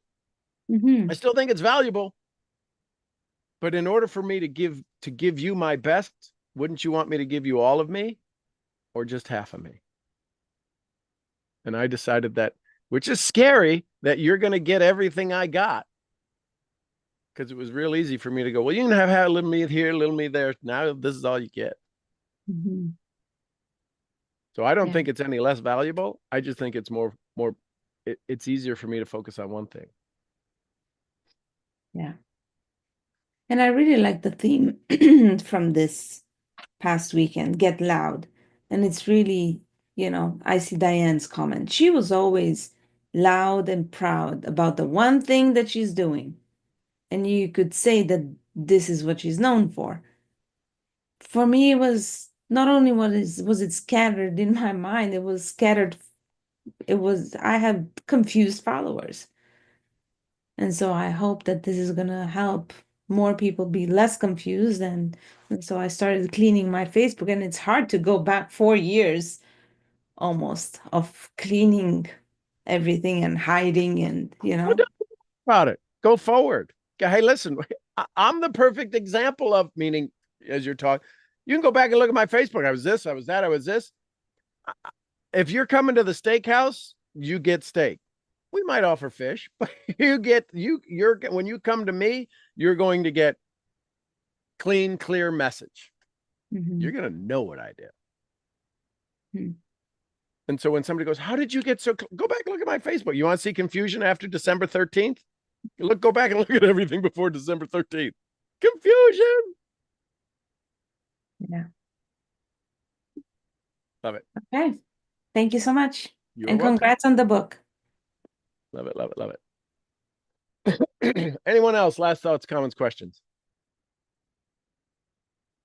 And I believe you're all okay with it. I just still want your subconscious to hear that I said these were going to be an hour and they go a little longer, but you know, there's just a part of me that under promises and over delivers. So I hope you're all okay with us taking these extra moments. I had my up, and then for people's time, I was like, I'll put it down, and if it's still there, I'll talk about it tomorrow. Wait, so share it now. Yeah. So,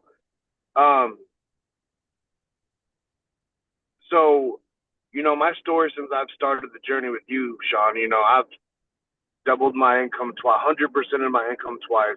I had a house come to me with 16 plus acres that I wanted, you know what I mean?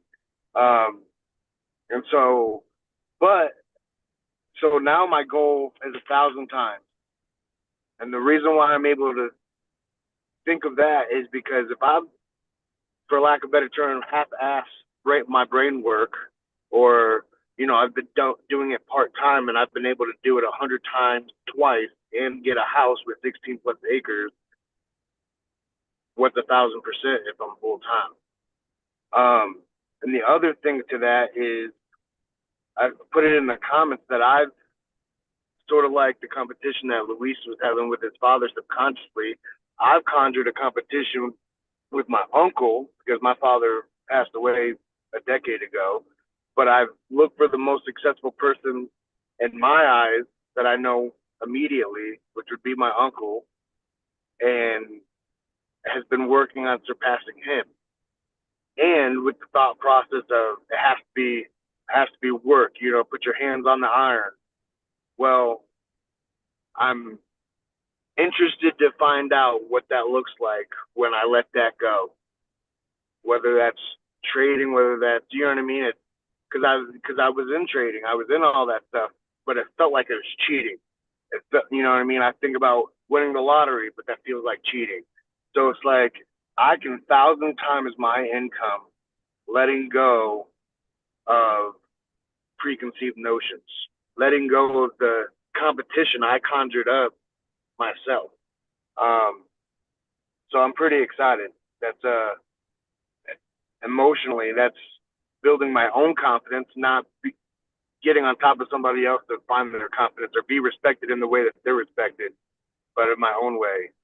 Love being a giver, being a winner. So it's let's go freaking 2025. You know what I mean? Like, It's getting kind of fun, isn't it? It's getting kind of exciting to step into the unknown. We've always been afraid of the unknown, so we set limits, not goals. Well, if I could just get to here.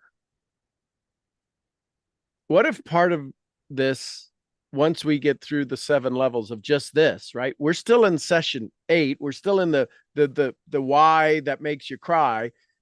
We're going to have 2 sessions on it, 4 hours of this. What happens when we get to level 7 of your why, and we get to, and we go,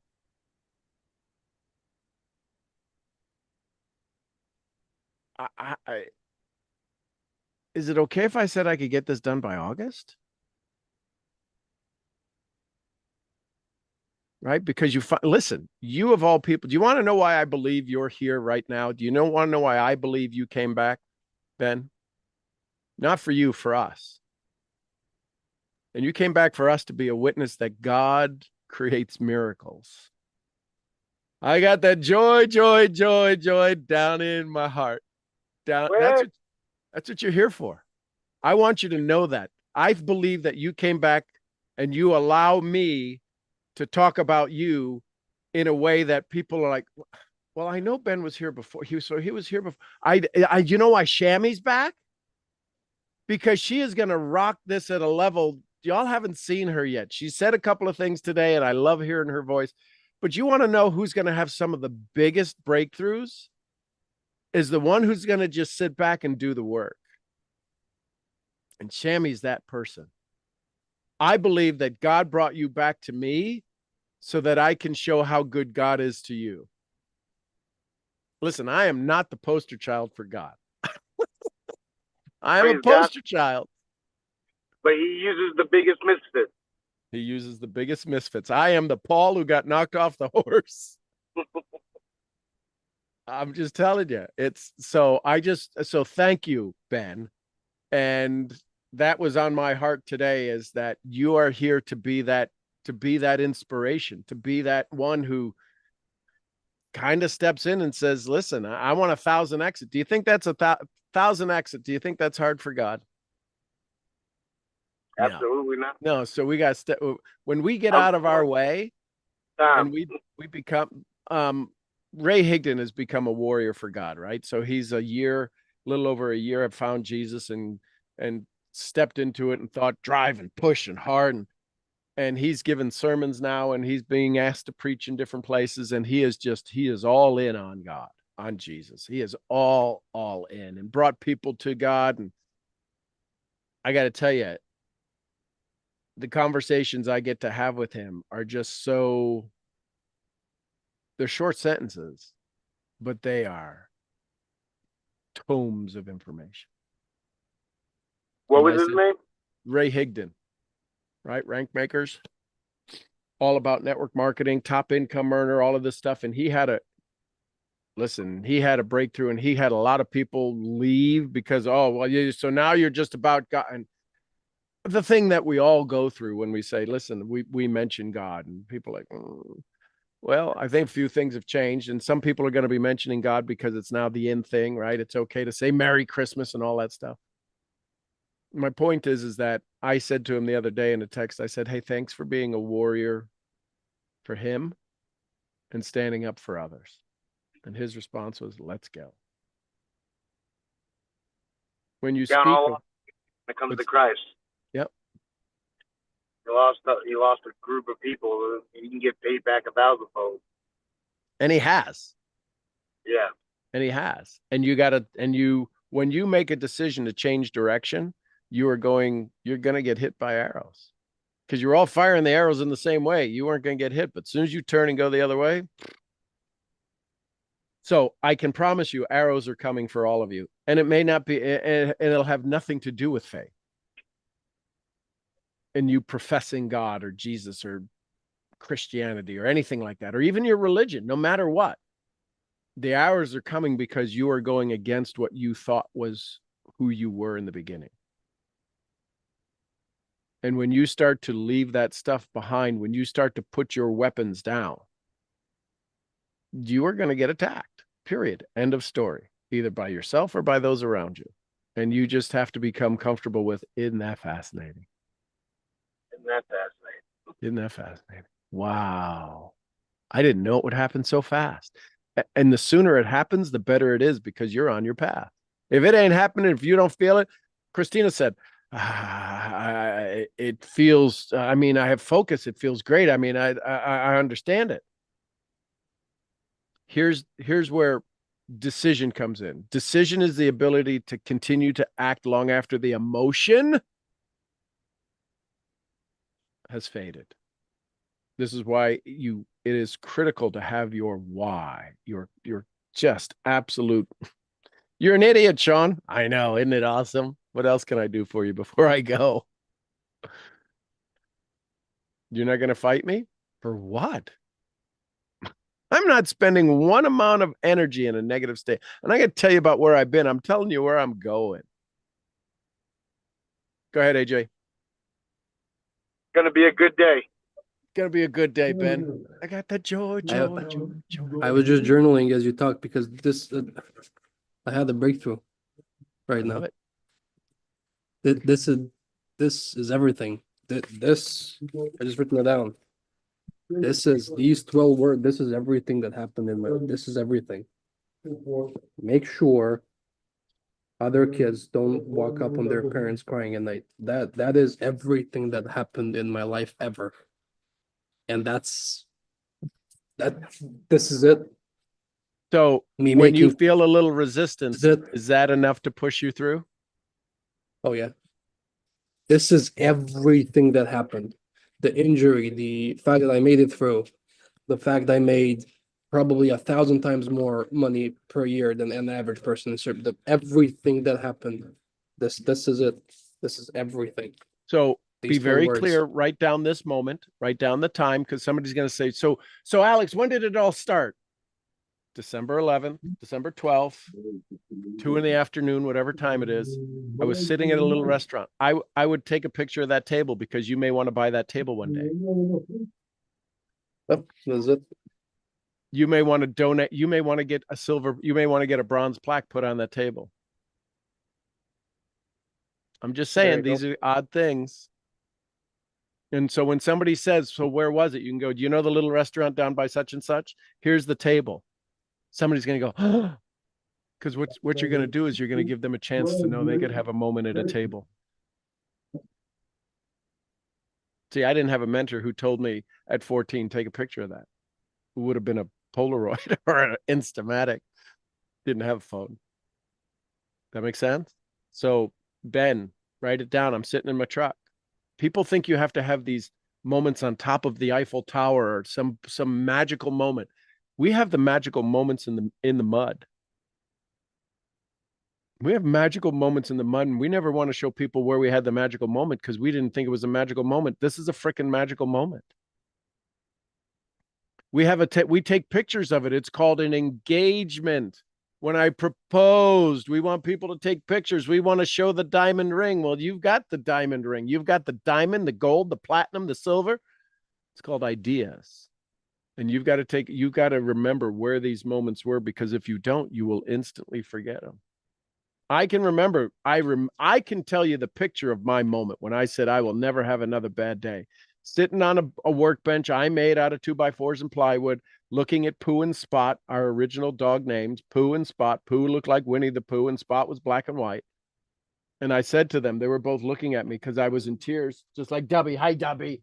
Hi, Dub. I was in tears and I said, I'll never have another bad day. And they looked up at me and they both jumped up on my lap, one on each side, because they didn't know what I was suffering. Maybe they did. But at the time, I just knew that they wanted to care for me because they could feel my emotion. And I was in tears. So when I get challenged, yes, Dubby, come here. Come here. Hi, Dub. Hi, Dub. I just look at them and I go, I'll never have another bad day. This is good stuff, isn't it? This is good stuff. Oh my goodness, Sean. I've been yawning for the last half part of that. That's your brain resetting. I know, and I could feel it. Love you, Diane. Jamil said, I love you, Diane. Oh, He always checks up on me on Instagram, always. Thank you. I love love you, girl. So yes, I have to go back and listen and go through this again because it's just poof. My brain is just. it. Thank you, It's thank you. good stuff, isn't it? And after 6 years of us being together. This deep stuff it's deep. Tony Castro, I don't know if you're on YouTube still, but more's coming. We'll be here tomorrow again. That's so cool. I don't know Tony Castro. I love it. There was a comment on YouTube. So yeah, cool, Diane, huh? I love you. And one of the things that I love about Diane is that in the beginning,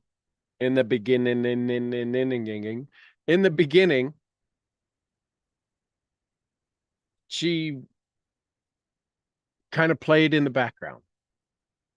Oh, Tony's still here. How cool. She played in the background. And now she's playing in the foreground. And she's choosing to play there more. And I love that. I love that she's taking on the role of leadership that she's always had as a mom, as a wife, as a friend. She's taking it on now in this community and in this business. And I welcome it always because it comes with such gravity as she communicates. So thank you, Diane, for being here. Anyone else? Last thoughts, comments, questions, takeaways? Yes, can I share that? Please short go ahead, share story? it. Yes. Okay, so when you were saying when you choose to give, there's no delay, I see that in my best friend lots of times. When she sees that someone is struggling or that you may need something, she immediately says, should I send you my credit card so you can pay for it? No questions asked.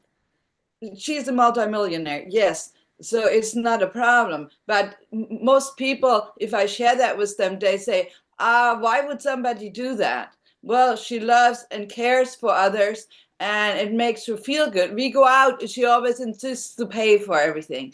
So what I want, my daughter's dog was very sick, was in the hospital and was about to die last year. And the hospital was charging $8,000. And she paid for that without even asking for anything, going, let me pay for that, let me take care of that. That's what I want. That's what I want without having to think to give to others, to give to my friends, to give to people in need. So I just wanted to share that because I experienced that and I'm so blessed to have a best friend that is so giving and I can see that and feel that every day. So I would, because she's your best friend, I would ask her if it's okay if you had a conversation with her. Say, I need to understand this more. I understand the surface level. I understand the practical, the utility. I understand that it gives you great joy. But at one moment, you didn't have all of the money. Maybe your parents did, but you didn't. And maybe you gave somebody a bicycle when you were little. I don't know. Maybe you gave of your own stuff when you were little. Maybe you've always been that. I want to try to find the root of this seed of generosity. Do you think there is like one, or do you think some of us are just born like that? No, none of us, we're all born with it. The majority of us choose to hide it. When you hug somebody, that's because you were born with giving and gifting. When you smile with people and make them laugh, you were born with that. She's just been able to convert it. She's been able to continue to convert it into income because she has enough income coming in, she can give it out. And she creates the flow of money. Yes, she does. Right? So ask her, figure out when because maybe her parents had the flow of money.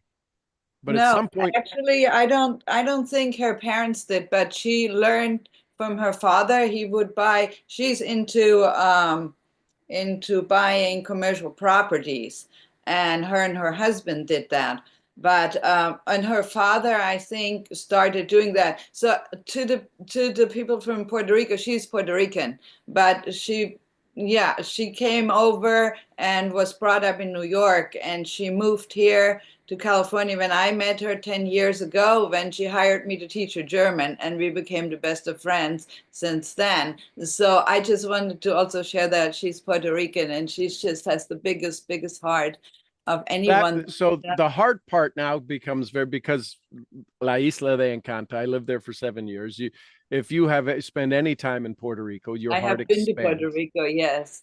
So I would speak to her if wealth was not a part of her growing up, but possibilities were, right? And has she exceeded her dad's, volume of income? Because we are the majority of people. The majority of people, their limit to success is to not surpass their parents in a way that would embarrass their parents. I know that sounds crazy. Our parents want more for us and we want more and we want to do 10 times them. At a subconscious level, we were told by our parents, if you embarrass me, you're in trouble. Don't embarrass me, right? Growing up, stop, be quiet in church and do this and that and the other. So we get this wired in feeling that if I embarrass my parents, I'll get in trouble, all at a subconscious level. If you look I at the was never majority, told that, but I always told my mother that. so just be aware of it. So just interview her a little bit. Going, I went on to a real deep why conversation this morning, and I'd love to just over coffee one day, just learn a little bit more about it, dig in, dive in. I want to see where the seed was planted and how you continue to grow it. A lot of us plant the seed, but we walk away from it and it dies. It comes up a little bit and we go, oh, look at that, I've had success. And then we run it over with a lawnmower, do something. No, I love it. Thank you. Thank you. Thank you. Thank you. All right, everybody. I love you tons. I appreciate you. I'm your head brain training, 15 days of decision of self misfit. I'll see y'all where? At The next next event. event. At the next event. Somebody give me some Costa Ricas. Pura La vida. vida. Pura vida. We love you, Mark. And some Lydias. Peace Peace be with Peace us. with us. Peace be with us.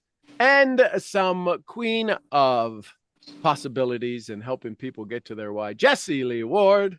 Bossy. Boss lady. And a little bit of the gurgly. We love you. Fifi. All right, everybody. We'll talk to you soon. We'll see you tomorrow. Bring your coffee, bring your water, bring your journals, and bring your picks and shovels. We're going to dig a little bit deeper. I love you tons. See you tomorrow. Peace, family. Thank you, Sean. Thank you, Sean. Bye Thanks, for now. Sean. What, Dubby? Roar, roar, roar, roar.